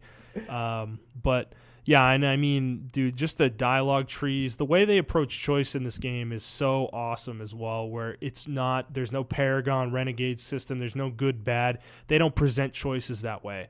They present choices as just options for you to choose. And whatever you choose, there's a fallout, and you have to deal with the consequences of whatever you chose to do. And that's why I like the show so much, because he really hits that home that there is no lesser evil. It is what it is. Like, you make a choice and there's consequences. Exactly. This This game, like I said, would have got an honorable mention from me, but I don't feel I was fair to the franchise, in my opinion. So that's why I didn't put it on the list because I still need to give it some more Yeah. time to sink in for me. But just from what I played, I put 30 hours into Witcher 1, and then I put like maybe 35 hours into Witcher 2 or 3, not Witcher 1, but Witcher 2, I put 35 hours into it, and then in Witcher 3, I put like 35 hours into it. I feel like I need to give it some more. Oh, there's so much you haven't experienced, dude. Yeah, and I feel really bad about that, and I was just really unfair to the franchise. Yeah. I felt like I was following the crowd if I liked the game, which sounds really stupid, but that's how I felt.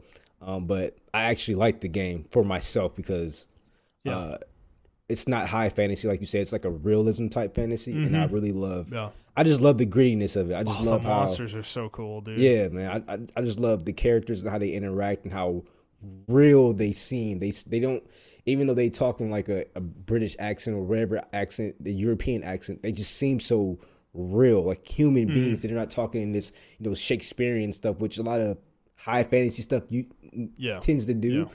But this one, everyone's just grounded in reality. Like, we're just trying to live. I need you to hunt this monster because he's fucking up my crops. There's no reason for it. There's no other no other thing besides that. He's fucking up my crops. I need you to get rid of him. Did you get to Novigrad, the big city in the northern part of the mainland? I'm not sure. It's been a while since I played the game. I'm actually going to go back and replay this game. Okay, because it's like the only city that's really in the game, like in terms of like how large it is. It's huge. Okay, I don't think I got to it yet. Oh my god, dude, that part of the game is awesome. There's so much gameplay inside that city. That city is so well fleshed out and well built. It's crazy how large it is, dude. I mean, that's the thing about this game is like this world was built to scale. Like, it is really as large like as it would feel in real life. Like, in terms of going from one end to the other, it takes time to get from one end to the other, even within the game. It's crazy. So I don't know. I can't recommend this game enough. I just think The Witcher, the show actually has really reinforced my love for this franchise. And the books that it's based off of, I want to read them now at this point. So I'm a huge Witcher fan. I think this game is great. I'm really looking forward to, if we get a Witcher 4, which I think we will, what CD Projekt Red kind of goes or does with that game. So, okay, what's your next game on the list? My next game on the list is Devil May Cry 5. Another Capcom game. And just like the other Capcom game, this game embodies the generations of character action games that came over the past decade, and even beyond. Devil May Cry 1, 2, 3, 4 are all embodied in this game. Even some remnants of DMC Devil May Cry is in this game as well, which a lot of people didn't like. I didn't like it when it first came out, but then my reception towards the DMC Devil May Cry changed as I played it as its own game and not a Devil May Cry game, and it's actually really good. Really robust game. But anyway, getting back to Devil May Cry 5, I feel like this game was what I was missing when I played Bayonetta, was what I was missing when I played Nier. Nier was a really good action game. It had storytelling, but as far as just, I don't know, pure action, it was not mechanically anywhere near as good as some of these other action games. Yeah, exactly. And when I played Devil May Cry 5, the craziness, the zaniness of this game, one of my favorite characters, Dante, just came back, and to see how he has grown as a character, even though the story in the game is nonsensical and it's not the strongest point of it. Him as a character, you see how he's grown, got older and everything since before he was younger, and then even the new character Nero, you see how he's grown as a character, and then your brother Virgil, you see how he's grown as a character, and then they all have their own personalities and things of that nature, as well as how they fight is completely different, and how you use them, and how the game just came together and just made this atmosphere of what a character action game came. It came back and said, I am the king, and this is why I'm the king of character action games. This is why people refer to me when they talking about Dante, or when they talking about Bayonetta. Like, Bayonetta's, I remember people comparing it to Devil May Cry and things of that nature, or other action games. Everyone compares it to Devil May Cry, and this game showed itself why. Like, everything comes together. I played this game too around the same time Kingdom Hearts 3 came out. Yep. And uh, night and day difference as far as combat. I can understand people would try to tell me like, well, Kingdom Hearts is an action RPG game. It's not going to have as much expression. I beg to differ because Kingdom Hearts 2 combat was really fucking robust. Kingdom Hearts 2 final remakes. Let's be honest about Kingdom Hearts as an RPG. It's barely an RPG. It's barely an RPG. And this game, as far as just zany, wacky combos and air combos and things of that nature, how you can express yourself. I already expressed that in previous episodes, so I'm not gonna go too in depth. But if you like character action games, just give it a try. It is one of those games that scores you, but it doesn't do it in a way that makes you feel bad. If you get a C, it's like crazy, okay, I got a crazy score or whatever. It does it really well, unlike Bayonetta, which just gives you a flat D at the end of the session or something like that. And I don't like that. Like dismal or something. D for like it's like dismal, like devilishly dismal or something like that or whatever. Whereas this game, each tier you go up while you're fighting is like dismal, crazy, super. You get an S rank, it's like super sexy, smoking cool or something like that. And it's just a fun game to play, and the characters come out that way as well. It's not just the gameplay; it's how each character says stupid stuff, and you can taunt during the combats, and that also increases your score. Mm-hmm. And when you're playing the game, you're doing really well. You're gonna want to taunt on some characters. You want to flex on them real quick and just let them know who you are, and then just go back to playing the game. So I really love this game because it is a celebration of the franchise as well, and a celebration of character action games as a whole. And I think this game, along with Bayonetta, brought back character action games, and I'm glad we're starting to see a lot more of them now. Like we got Astral Chain, we got Nier Automata. We're probably gonna get Nier Automata 2. Probably gonna get Astral Chain 2. We're getting Babylon's Fall in the next generation. So I'm glad like these action games are coming back, because for a while they were gone out of the genre in places like first person shooters and money chasing. Oh yeah, money chasing, man. Okay, my next one is God of War from last year, 2018. And I just made my honorable mentions. Man, I mean, if you didn't listen to our Game of the Year conversation from last year, please do, because I get really in depth on God of War. But I just want to touch on it briefly here.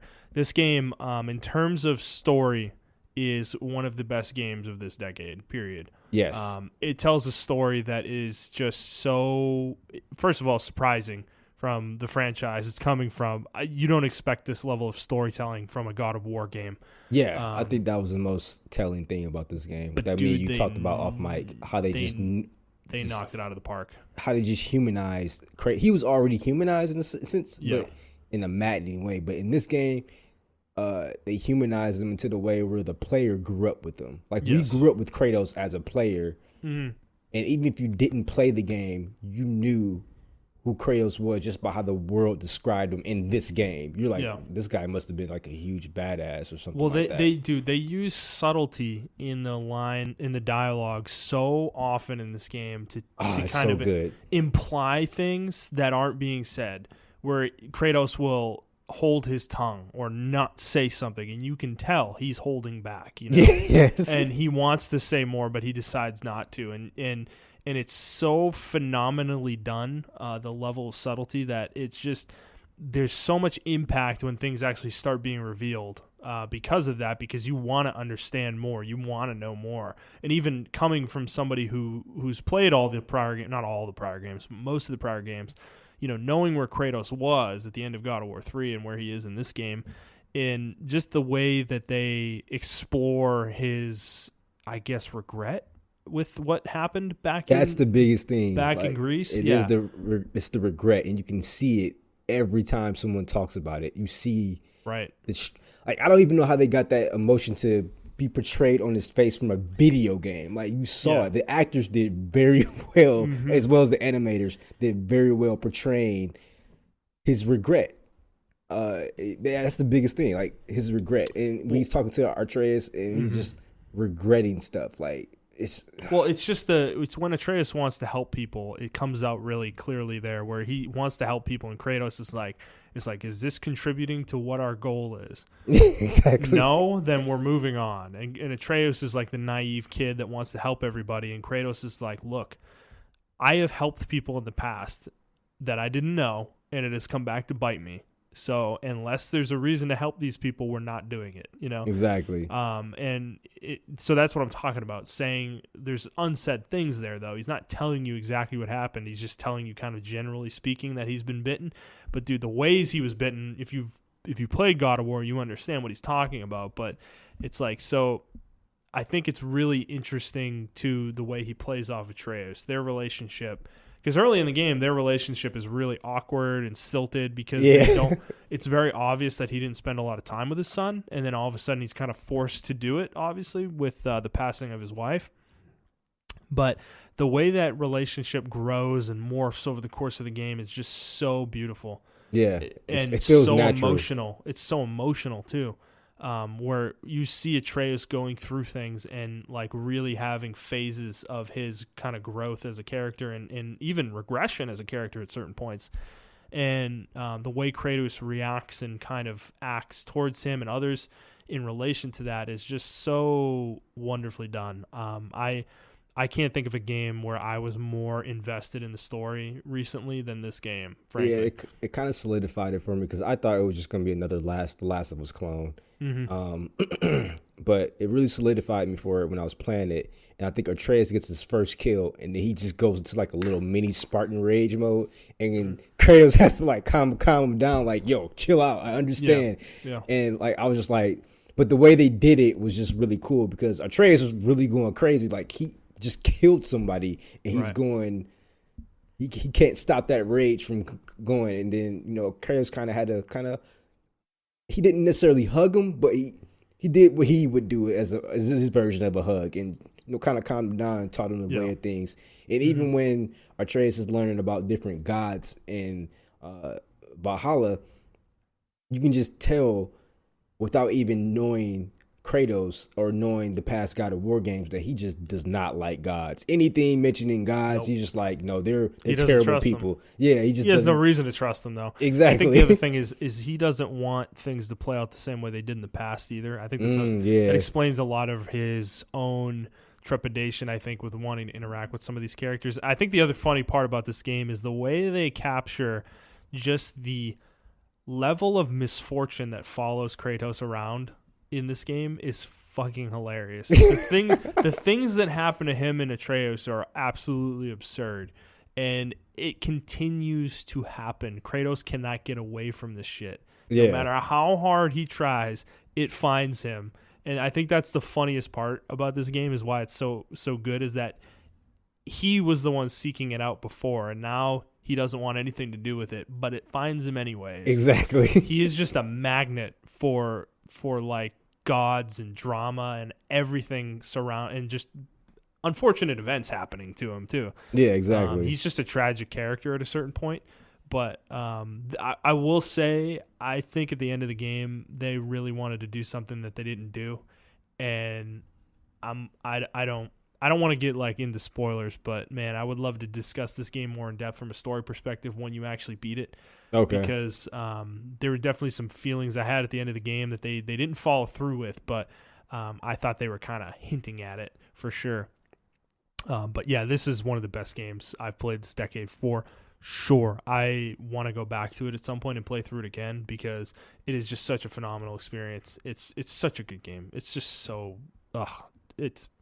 I don't know. I can't say enough about it. So, what's your next game? My next game is kind of a cliche game, but we're gonna get into it anyway. It's Persona 5. I know a lot of people. There's a huge meme about Persona 5 online right now, where people are upset that that it became like this. The people want this to be the standard for all turn-based games. Mm-hmm. And I'll give you the reason why. It does it fucking well. Like, I was completely out of turn-based combat for a while because I thought it was just stale and stagnant. It is stale and stagnant. Let's be honest about that. Yeah. As well as Persona does it, it's still not fun.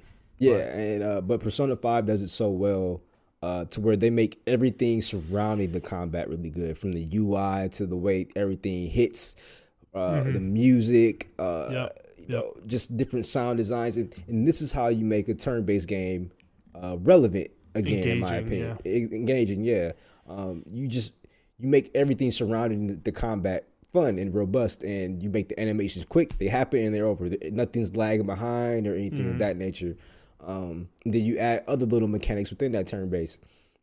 And I think this is why people want that standard now for other turn-based games to go forward because, like you said, I think the turn-based genre has went stagnant a little bit. They don't really try anything new.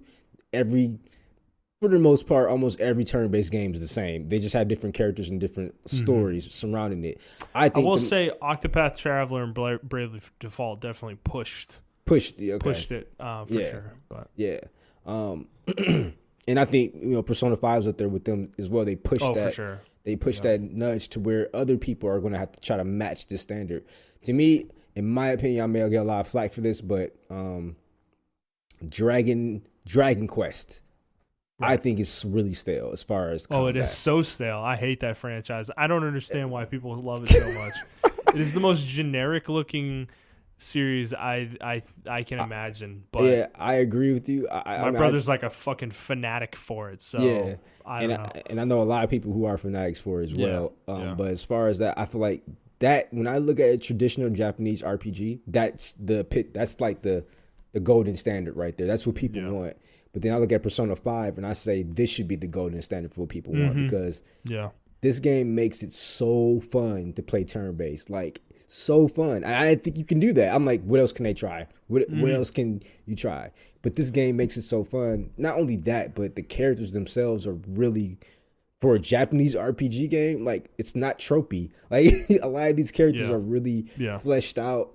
They have personalities, especially the female characters, because we know in Japanese games, usually the female characters, you take a backbone for a more busty, just being being more busty and sexy, or scantily clad, teenagers. Oh man, but it actually turns that trope on its head. Like, you do have a scantily clad teenager, but she comes out, she portrays herself this way, right? And everyone in the school is like, she's just a slut and everything. But she comes in your party and she's like actually super smart, super like laid back. All the rumors you heard about her were false, and then it tackles some real world situations with sexual harassment in schools and sexual abuse in schools and things of that nature. And I think that's what Persona 5. I don't know if Persona 4 really did this. I think it does do this as well, where they tackle real world situations. They do. Oh yeah, for sure. Yeah, and this game does it as well. Like this game tackles a lot of things with homelessness,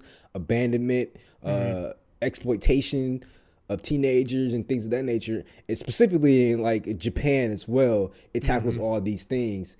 I felt like the game plays like a V for Vendetta style. That's what they were going with, because you make announcements to people. Oh, that's true. I didn't think about that. So you're the Phantom trope, and you make these announcements on social media as anons and things of that nature, and it's like a V for Vendetta type deal. And I really like that spin on it. So I think it's the overall great game. I think it shows how you can transgression or progress the JRPG genre in a good way. And that's why this game is like game of the decade for me, because I've been waiting for a game like this from Japanese RPG makers, and they really knocked out the park with this game. I can't wait till this comes out on the Royal version comes out in a few months. Yeah, I think you're going to love it, man. I really think you're going to love it. I know I'm going to love it. It's just such a daunting game in terms of how much like time investment it's going to take. So yeah, that's been my barrier to entry. It has nothing to do with the game. I know I'm going to love the game, but so I don't know. I'm looking forward to that, I guess. So anything else with that? Nope, that's it. All right, my next one is Odinsphere Life Trausir. I don't know how to say this. I haven't heard you talk about this game, so I'm curious. So I always say it in a weird way, but this game is a remake of a mid-2000s PS2 game called Odinsphere of the same name. It was a game that I always really liked back in the day, but it wasn't something that was super awesome. They rebuilt this game from the ground up in terms of its combat design, skill progression, leveling systems, and whatnot. And, dude, this game blew me away in 2016 when it came out. This is probably my top game of that year, maybe my second game of that year. It's the same year Grim Dawn came out. But, man, dude, for a JRPG that is a side-scrolling like a side-scrolling beat 'em up game. Yeah, not a beat 'em up. It's a side-scrolling platformer, action platformer. Okay. But it's not like something. It's not like Metroid or something like that. It's very unique. It definitely has its own style for sure. It's that Vanillaware style that they did in like Dragon's Crown, but it's on a single plane. There's no moving up and down Yeah, within like a beat 'em up would have. It's more like a 2D platformer like Mario or something like that in terms of the way the characters move. But man, I can't say enough about this game because I fully experienced it in 2016 when it came out, and I platinumed this game actually. Oh, wow. And no, dude, oh my god, I fell in love with this game. Like I became obsessed with this over that summer because it is just such an engaging game in terms of its story. I don't think you'd think that at first blush when you play it, but it tells such a beautiful narrative of these 5 different characters that you play as, all have different unique play styles, unique mechanics tied to them, different skill trees, different skills, and all sorts of stuff like that. And they have completely different storylines. And it's told in one of those ways where they're all doing things at the same time, but you're seeing those events kind of cross paths at certain points. I like those type of stories. Yes, where these characters kind of interact with each other at certain points, and then there's other points where they're not, they're doing things while other characters aren't doing things. And dude, you play all 5 of them, and then after you beat the 5th one, there's a few stories after that happen that kind of bring all the characters together again and kind of wrap things up. But the way the narrative ends is so beautiful, and just it's a wonderful, wonderful, wonderful game. If you like JRPGs and you're really a big on narrative, I really recommend this game.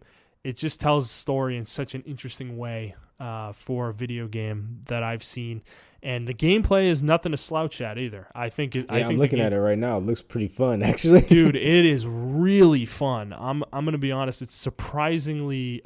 It was much deeper back in the PS2 game. They streamlined it for sure. Because back in the day, you had a meter that would go down every time you swung your weapon, and you could only do that as long as you could only swing your weapon or use abilities while your meter had like some energy in it. Oh, okay. It was really obtuse, broke up the rhythm of the combat. It did not allow you to combo for very long, whereas this game now completely did away with that. You can keep swinging your weapon as long as you want. There's no issue there. You have magic, like you have MP, and then you have a power meter as well that allows you to use certain abilities. And I just think the game plays really well now in the modern day. I think the changes they made to it really just made it complete. The music in this game, absolutely incredible. I absolutely love the music in this game as well. It's just, I don't know. The character designs are so cool too in this world. There are some key moments too, specific boss battles that are just such powerful moments within the game's storyline that where characters kind of come of age, in a moment against a specific boss battle and stuff like that, and it just like coalesces in a beautiful way for me. So I can't recommend this game enough. Like, I think this is Vanillaware's best work that they've ever made, and it's funny that it's a remaster that I'm putting it on this list, but it is not a remaster. It's a remake. Yeah. It's a remake. They completely remade this game, and it's just phenomenal. So I recommend this game to anybody that likes JRPGs. If you like action-based games, specifically 2D platformers, I would recommend this game to you. What's your next game? Well, my next game is League of Legends. Well, we already talked about that with your Dota conversation. So after that, my next game, second from last, is Final Fantasy 14. This game settled an itch for me that I had from WoW. I played like WoW 10 years. Yeah, man. I played WoW for a while, and I haven't come. And then during that time, a lot of I'm gonna say MOBAs, but a lot of MMOs were released that I don't know, it just didn't satisfy the itch for me. You had a lot of free to plays. You had Terra. You had I forgot, it was another game that came out. Oh, Dragon or Black Desert, that came out a long time ago. A lot of people don't know that. Then Sator came out, which is Star Wars: The Old Republic, and I played that for a while. Narrative wise, great game. But it doesn't get an honorable mentions for me because that's all it It's has. a bad it's a bad MMO. It's a bad MMO. It's a really bad MMO. Or at least it was back then when it came Yeah, back out. then it may be better now. But Final Fantasy 14 came out, and this game, it came out first in 2010, and it was terrible. Yeah, I didn't play the 2010 version, so You're talking about Realm Reborn, of course. Realm Reborn, yes. Final Fantasy 14 Realm Reborn. The game was completely made up from the ground up again. And when me and my friends played this game, holy shit, we put so many hours into this game. It was four of us. We had a light party, and we put so many hours into this game. It was ridiculous. Yeah. We had LAN parties for this game. I wish I had known you guys because this game might be on my list if I had a group of friends to play it with. Unfortunately, I had no one to play it with. It was purely solo for me, so the game was very fun, and I really can see why it's so appealing. And obviously, I want to play it more, but I just didn't know anybody that wanted to play it. Yeah. So it fell off for me. Yeah, we had LAN parties for this game, and it was just so much fun. Especially the way they streamlined a lot of stuff from WoW, finding dungeons and things of that nature, which I kind of regret now because I kind of want a more open world feel where I feel like I'm actually running inside the dungeon and things of that nature. But for the time when I was playing it, I thought this just shit was they perfected the WoW formula. Yeah, they did. This is to me the perfect theme park MMO. Yes, exactly. Coming from WoW, yeah, you're right. Like I felt like I was playing like a way better version of WoW with better design characters. Well, I think the class mechanics were just really cool. Every class had a unique mechanic. Yeah, every class was fun to play. None of them were the same. Yeah. So, and the way you can switch jobs on the fly and things of that nature, you didn't really have to be tied. You didn't have to be tied to it. You could just switch it if you want to. I just thought that was so cool. And the story was really Final Fantasy. They had that Final Fantasy flair on it. So I was really a Final Fantasy fanboy at that time, or Square Enix fanboy, or Squaresoft rather. I don't really like Square Enix anymore, but I was Square Enix at the time, or Squaresoft, and I was really a fanboy of theirs. And it just had that presentation, that flair of the Final Fantasy game. Oh yeah, the storytelling. The story was good. Yeah, the story was really good for an MMO. I was really engaged in the story, and I don't know, man. Everything just came together, and like I said, I was playing with other people. I really don't have too much to say about it, but they're still releasing DLC for it, and it's really good. Or not DLC, but expansions rather. Expansions, yeah. I may get back into it. I want to get back into it too, man. So let me know if you do. Yeah, I want to get into it with like a full, like either one or two people like you, and like maybe one more other person. Jet played it too, so. Yeah, so maybe it'd be better for us because I know we all had our individual experiences with it, but I think it'd be like I played it with a team of people that I knew personally, so I think it'd be better for it in that aspect. I think this is just way funner like that because you can do stupid stuff, you can explore things, and it's just so accessible as well. Like I could probably get my girl to play it, honestly, but it is really accessible actually. Yeah. Like I don't think it's that complicated. So I just really I love Final Fantasy 14, and I really hope it continues to do well. But this is for MMO of the decade. Like this is my MMO of the decade. For sure. Yeah. So I mean, there isn't much competition, honestly. But I want to get back into it too, just to experience the story of the expansions. Because every expansion that's come out, I've heard the stories are really, really good, and it looks really cool. It looks like they didn't just add something just to add it. They added a lot of nuance to it and depth. Right. So I want to get back into this game too, for sure. Okay, my next game is Xenoblade Chronicles. Ooh, which is this made the cut. I think it came out in 2010 in the U.S. So this game, we've talked about this many times when we were talking about Xenoblade Chronicles 2 and Xenoblade Chronicles X. Xenoblade Chronicles is one of, if not the best JRPG I've ever played. Period.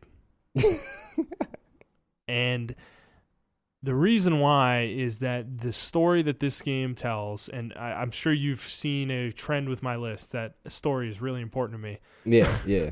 That the story that this game tells is so impactful from start to finish. It never ends. It never stops being of a high quality. And there are so many events that happen within this game that just I feel like are like heart-wrenching moments, and it happens within the first like 3 hours, 4 hours, right out of the gate. That things happen that like really hurt you, and the reason that they hurt you is because these voice actors in this game, they give absolutely incredible performances. Particularly Shulk's voice actor, dude, is just top notch. I think Metalface's voice actor is just phenomenal throughout the entire game. There's so much personality to these characters, the way they deliver their lines and just the way they interact with each other, that they sell the story. Like, the story is good on paper, but with that comes a need to have good voice delivery, good line delivery, and good, like, just kind of inflection and tone and whatnot coming from your voice actors, and they sell it, man. And the other thing is that the gameplay is so good. I think it holds up. I think this game holds up, personally. And I am so excited to see what Nintendo's going to be doing with a definitive edition of it coming on Switch next year, because I think the gameplay definitely holds up. I think the only thing about this game is that it looks like garbage because it was on the Wii. I cannot believe that they made this game on the Wii. Yeah. It's insane, the size of the environments that were in this game on the Wii. I'm really glad they remade it on the 3DS, because I wouldn't have experienced it on the Wii. I had the Wii, but I wouldn't have liked the experience. Did you beat it? You never beat it, right? No, I put a lot of hours into it, but I just never got around to beating it. Well, when the Switch version comes out, man, I really recommend you jump back into it, because I plan on to. Yeah, man. Like, dude, if you think the story in like Xenoblade Chronicles 2 is good, or whatever game that we've talked about today, this game is just so high up there for me. In terms of storytelling, and the world design is just so awesome too. Like, it's such a cool concept for a world, but then the level design in each area is just like so interesting and intricate and well thought out. You want to explore. Exploration is rewarded in this game like so well. You want to go into that cave that isn't where you need to go, but you want to see what's in there. You want to see what rare enemies in there. You're gonna get experience and skill points for finding the locations. You want to find the chests and everything like that. Like, the game just rewards you for exploring in a way that I think a lot of games don't encourage. So I think for me, this is one of the best games I've ever played, and I can't stop saying enough about it. But the thing is, when it comes out on Switch in the next year or 2 years, however long it takes, like, I'm going to be replaying that version of the game. So you will certainly hear more about this game in the future here. So, all right, Montrell, I think we both have one game left each, right? Yep. Okay. You want to go into your last one here?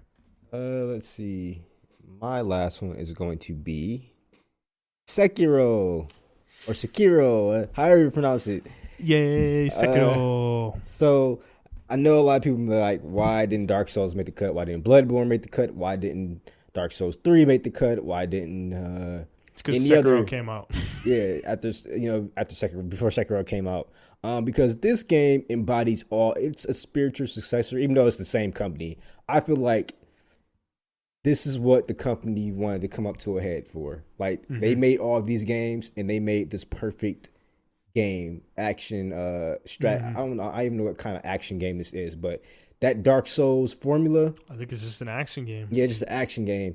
That Dark Souls formula, this game perfected it. This game is Bloodborne. This game is Dark Souls. This game is Jedi Fallen Order. This game is Neo. This game's all these games within one stratosphere. It's one game that just does it well. It has a good narrative, unlike the other Dark Souls games, which have really good stories, but they tell it in a really obtuse way. This game's narratives is right there in your face, but then there are more concepts that are obtuse that you can learn through the items and things of that nature. It's just a good combination of a celebration of this genre and this franchise.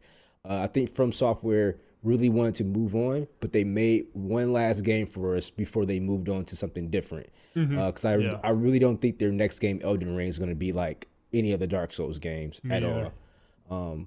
But getting back to just Sekiro, you feel like you're a ninja or a ninja / samurai type deal. Like, you feel like that when you're fighting these human characters.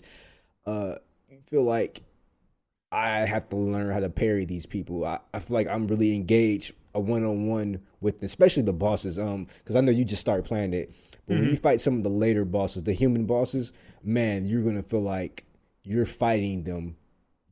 Yeah. You're there. Yeah. You're fighting them. Like they have such personality to their move sets and things of that nature. Even Sekiro himself has such even though he doesn't seem like he has a personality, he does.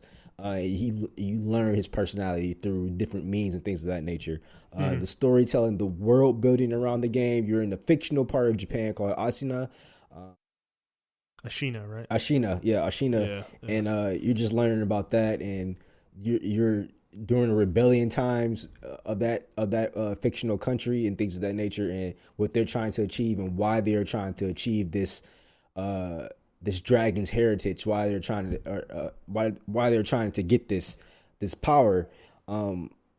But just the combat itself and the level design is just really good. The exploration you can do is just really good, and you're rewarded for each time you explore. You're rewarded for it. I'm seeing that so far already. Yeah. There's a lot of there, dude. It's the levels are so intricate. Yeah, it's pretty bonkers, dude. Yeah,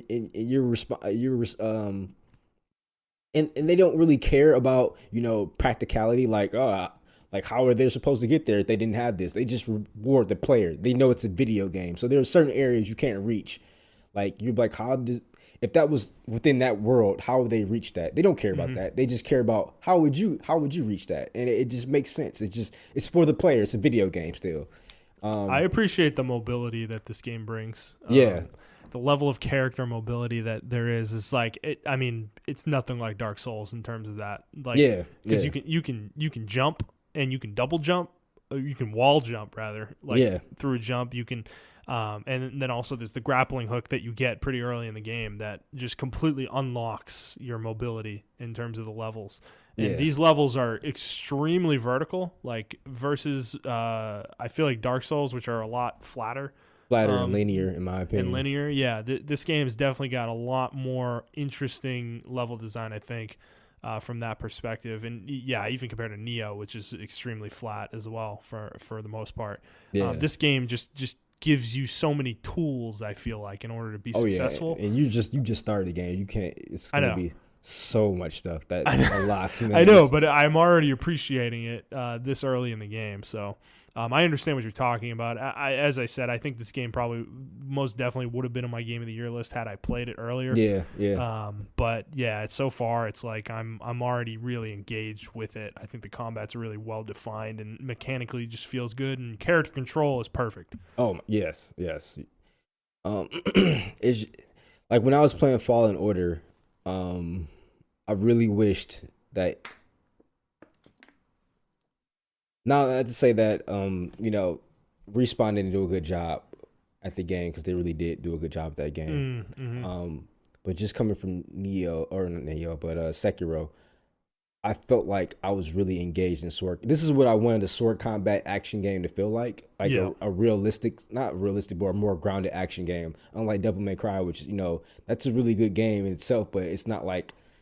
They're using swords and stuff, but it's not like sword combat. You're not parrying things of that nature. In this game, you're parrying stuff, and your opponent's trying to get the one up on you and break your stagger, because you got the same stagger bar they have, and you're trying to break their stagger and then land the final blow. Like in this game, you don't, even though your characters have health bars and things of that nature, that health bar doesn't matter. It's like your stagger bar matters. You can land a death blow. They have full health, and you can give them down to 0 health with just a death blow. And I think that is just really cool, a really cool system to have. Or you can whittle them down with by the regular health bar as well. I don't know. I don't know what else to say about this game, because this game is really like the perfect action game for me. If you like Bloodborne, if you like Dark Souls, I know a lot of people said they didn't like the Dark Souls games because it was just too slow, and a lot of people that said they didn't like the Bloodborne games because it was too linear. This is the perfect combination of those two. It culminates all those games. Like it's like they took the knowledge and feedback they got from both of those games and made Sekiro. And that's why I love this game. Another reason I loved it too is because these is one of those rare games where I don't myself as a player don't know everything. Like I don't feel like I encountered this before. I'm really being pushed to my limits as far as what a gamer is. I have to look at patterns. I really have to go back to old school gaming and sit there and focus on the game. There's no mechanics. There are mechanics that help me out, but it ultimately comes back to my skill as a player. How can I get this? You can look on Let's Plays and you can look at how to defeat this enemy in 60 seconds. You can do all that, but it still comes down to how comfortable you are and what you can do to defeat that boss. Because there may be a way easier way to do it, but you don't feel comfortable doing that strategy. So you just have to do it the way you want to do it. Because I did look at ways of beating certain bosses, and I just came back to the way I need to do it. And I just like the way I have to do it is the way I have to do it, and I have to get comfortable with that. I have to learn the character movements and things of that nature. And then once you beat that boss, you feel so accomplished. Like you just feel. This is the first game in a while, I'll say since maybe Dark Souls 1, that made me feel, that boss fights feel this intense. Or maybe, I'm sorry, Monster Hunter as well. That gave me that, some of those fights gave me the same feeling as well. But this game, when I fight the bosses, I feel really accomplished. I feel like, and you just see that achievement be unlocked, because I'm playing on Xbox One. You see that achievement get unlocked, and it says like, Guardian Ape, you beat the ape or whatever, you beat whoever, and it's just like you're just like, fuck yeah, I did it by myself. Like I didn't have no summons with me, nothing. It was just me, because this game's completely offline. This is a single player game, and it was published by Activision, which is really surprising. And they're not releasing any DLC for this game. This is it. And I don't think we're going to get a part 2, because I don't want a part 2. I think this is one of those rare games where they should just leave it where it is. Leave it. Just leave it. Because it's the perfect game. It's a perfect action game for me, in my opinion. That's pretty much all I gotta say. That's why it's the game of the decade. Because Dark Souls started. Is this your favorite game of the decade? Is it my favorite game of the decade? It's one of my favorite games of the decade. Okay. I can't say it's my favorite, but as far as like the reason why I chose this over Dark Souls, I think it started with Dark Souls. Dark Souls planted the seed so this game can grow. Dark Souls walked so this game can run. Like, because I see it. I see all the changes they made in this game. From Bloodborne being more fast paced to Dark Souls being more slow. This game is just the perfect pace for both. Like, it just led up to this. Everything led up to this, right? Yep. And if you want to play it both, you can play it both. And it reminds me of the other Lost Ninja game. I just feel like we lost ninja games in general. It reminds me of Tenchu Wrath of Heaven. Yeah. In the earlier Tenchu games, where you're just like a regular ninja, no special ninjutsu powers. Which they made, didn't they? I don't know if they made these. I don't know if they made those games. I thought they did. But I do feel like they saw Neo and they were like, hey, we can do that too. And then they just made Sekiro. Yeah, no, I agree with you. I think this game is really good so far. I'm looking forward to getting deeper in it. I'm going to be talking about it more as I play it more as well, probably. So, okay, you got anything else with Sekiro? Or nope. It was made by a Capcom subsidiary company, Tenchu Wrath of Heaven, and then it was published by Activision. So maybe Activision just loves ninja games. Oh, Activision's the one who. That's right. That was the connection to Tenchu. Okay, it was Activision. Okay. Got it. All right. So my final game of the decade is Nier Automata. So, man, I've talked about a lot of games on this list, a lot of story-based games on this list, and I think Nier might be better than most of them, honestly, in terms of just the way the game presents itself. This game, I don't think the story's better than a lot of the games on my list. Yeah. And I don't think the gameplay is better than a lot of the games on this list. And I also don't think the world design is better than a lot of the games on this list. But the way that this game presents itself in terms of changing your viewing angle, changing the interface, using the interface to tell the story, using the interface to tell the player things, to convey information to the player, using things that I think people take for granted within a game to convey something to the player, to challenge the player, it's second to none. This game just does things I've never seen a video game do, particularly towards the end of the game. The final sequence of the game with the game's credits is one of the most unique things I've ever seen in a game, in terms of what they present you with at the very end. I think it's one of the most powerful moments I've ever experienced in a game, and I don't want to spoil it because it's funny. It was spoiled for me, and it was still just as powerful despite the fact that it was spoiled. That's how good of a moment it is, because it presents a question to you at the very end of the game, and you like, or at least I did, and I think a lot of players felt this way as well, is that I had a lot of inward reflection of myself to answer the question. Like, it's such a simple question, but it I don't know, it evokes something in me that games usually don't. So I don't know. I don't want to go into details of this game because I don't want to spoil it for people, because I think this is an experience that has Wow, look at that, a man of culture. I just don't think, I think this is a game that has to be experienced purely, Yeah, and I think from an action standpoint, I don't think it's as good as Sekiro. I don't think it's as good as Neo in terms of the way it controls and the action combat. And I think the RPG mechanics are interesting within the game. I do think the fact that you're playing an android in the game, and I think the fact that you can like insert different types of chips into your character and they do certain things is cool. You can literally get rid of the game's HUD by unequipping chips, like literally items that you have in the game give you your health bar, they give you your map, they give you your whatever other HUD elements you have. I think that's really cool, and that's that is kind of what I'm talking about, though, is that those things that we take for granted are not taken for granted in this game. They have a story kind of impact that is like a lore thing. It's like kind of setting the tone for the world that this game takes place in, and I just think it's such a special experience. I think the music in this game is phenomenal. I think the music is so good in this game. Dude, the set pieces are really just amazing in this game. Some of them I'm thinking of right now are just so awesome. Particularly the final boss sequence is fucking crazy, where you're swapping between two characters constantly in the final fight. It's so cool. It's just such a cool thing.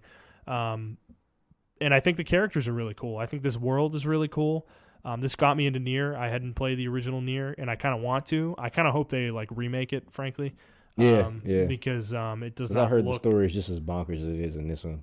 I heard the same thing, and I really want to experience it for that. But I just think this world is really interesting too that they've built. So my hat's off to them. I can't think of an experience that has really affected me or really made me like hasn't left me as much as this game has, I've said that about a lot of games on this list, but this one is the most true out of all of them. I still think about Nier Automata to this day, and that's for good reason, What year did that come out? 2017? 2017. Yeah. Okay. Yeah, a lot of good games came out around that time, too. Yes, it did. Yep. Yes, they did. Yep. That was a good year. The first half of the year was really good. So, if you haven't played Nier Automata and you like third-person action games, you like story, if you're a fan of Metal Gear, I really recommend this game because it's as zany as Metal Gear.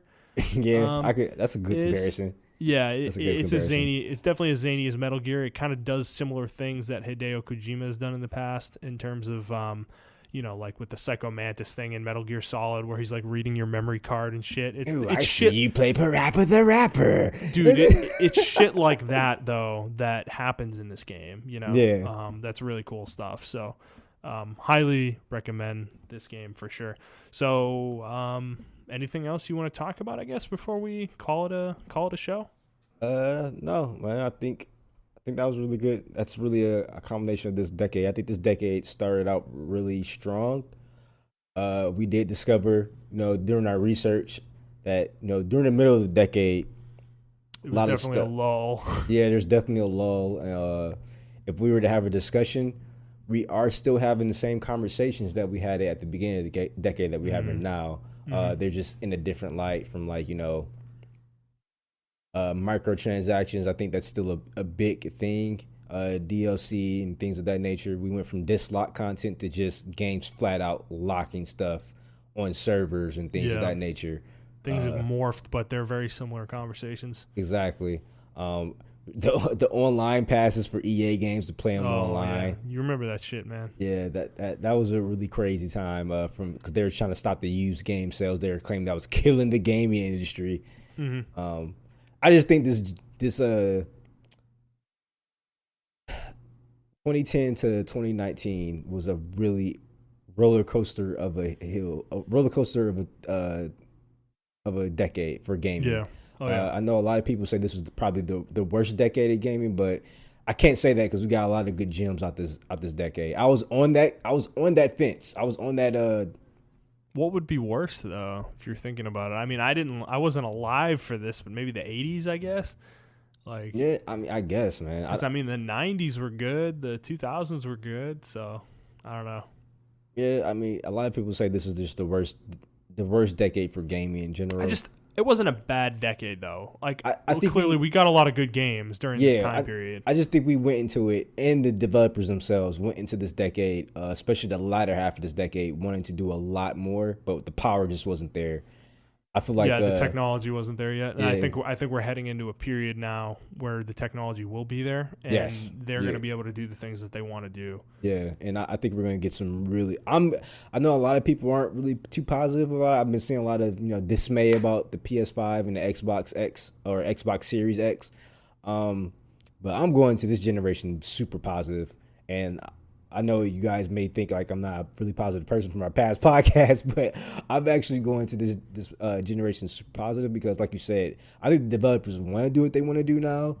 There's no holding back. They really don't have to cut any corners because of that SSD drive. I think that technology is really going to open up a lot of games for us now. I think it'll open doors that have been closed for ever. Really. Yeah.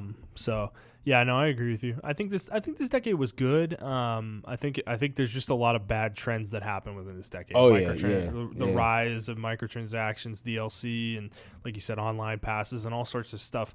Publishers really mucking around with how they can figure out how to get the most money out of us. The fall of Madden and FIFA and all these fucking sports games. There's so many things that happened this decade. We had a lot of good franchises die. Some never recovered, but then some did recover at the end of the decade. So it was definitely one of those decades where I remember Resident Evil was dead as far as just being a really good survival horror game. Devil May Cry was dead, and then those franchises came back. Even Call of Duty, even though it never technically died, it got stagnant really fast, and then it came back at the end of the decade. So, but then we see other trends like how you said Madden, where it just stays stagnant and it just refuses to change. And then franchises that started out strong like NBA 2K, they became stagnant. So Mass Effect too. Mass Effect died. It's just BioWare's reputation as a company just fell off, and Bethesda's reputation has fallen. Yeah, it's actually kind of been there, but we as consumers have just now seen catching up with it. So. And then Capcom's resurgence. Oh yeah. A ton of stuff has happened this decade. Nintendo's resurgence, actually. Oh yeah, Yeah. I think that's one that will probably go down in the history books is Nintendo's resurgence in gaming. How they fell, how they rose really quickly. From I always want to call it like a get rich scheme because the Wii U was definitely just a gimmick. That's the Wii, not the the Wii. Wii. I'm sorry, the Wii was just a gimmick, and then they came out with the Wii U, and that just flopped hard. And then the Switch just brought them back, and it's a permanent console in everyone's household. It's one of the big three again. Like before, we just had the big two, but now it's one of the big three again. And it has its own unique thing. To me, it reminds me of the GameCube because you remember the GameCube was one of those consoles, right, that had obscure games on it, but Xbox and PS2 had like the standard quality games on it. Oh yeah, and I think that's why I compare it to, as far as like a lot of obscure JRPGs were on the GameCube, man. Yeah, exactly. So, yeah. Well, okay. Well, we're gonna call it there, guys. We hope that you enjoyed this episode, our talk of games of the decade. If you have your own games of the decade, you can please send them to us. But if you like this show, please like the episode, review the show, and subscribe to the show on whatever feed you are listening to it on. If you would like to interact with us, whereas tell us what your games of the decade are. You can do so on Twitter at iTrap for the Hokage for Montrell. That is the number 4, not the word. I am at ThunderNut01. The show is at The Player's Take. If you would like to send us a question, you can do so on Twitter, or you can send us an email to theplayerstake01@gmail.com. And next week, I think we're going to be previewing 2020. Yes, it will be our most anticipated games. There may be some news. We'll talk over it if anything happens, but that is going to be the primary objective of next week's episode, is previewing the next year of games and what we're looking forward to. So look forward to that, and that's going to be it. So we hope you guys enjoyed this episode, and we will see you on the next one. All right, bye, guys.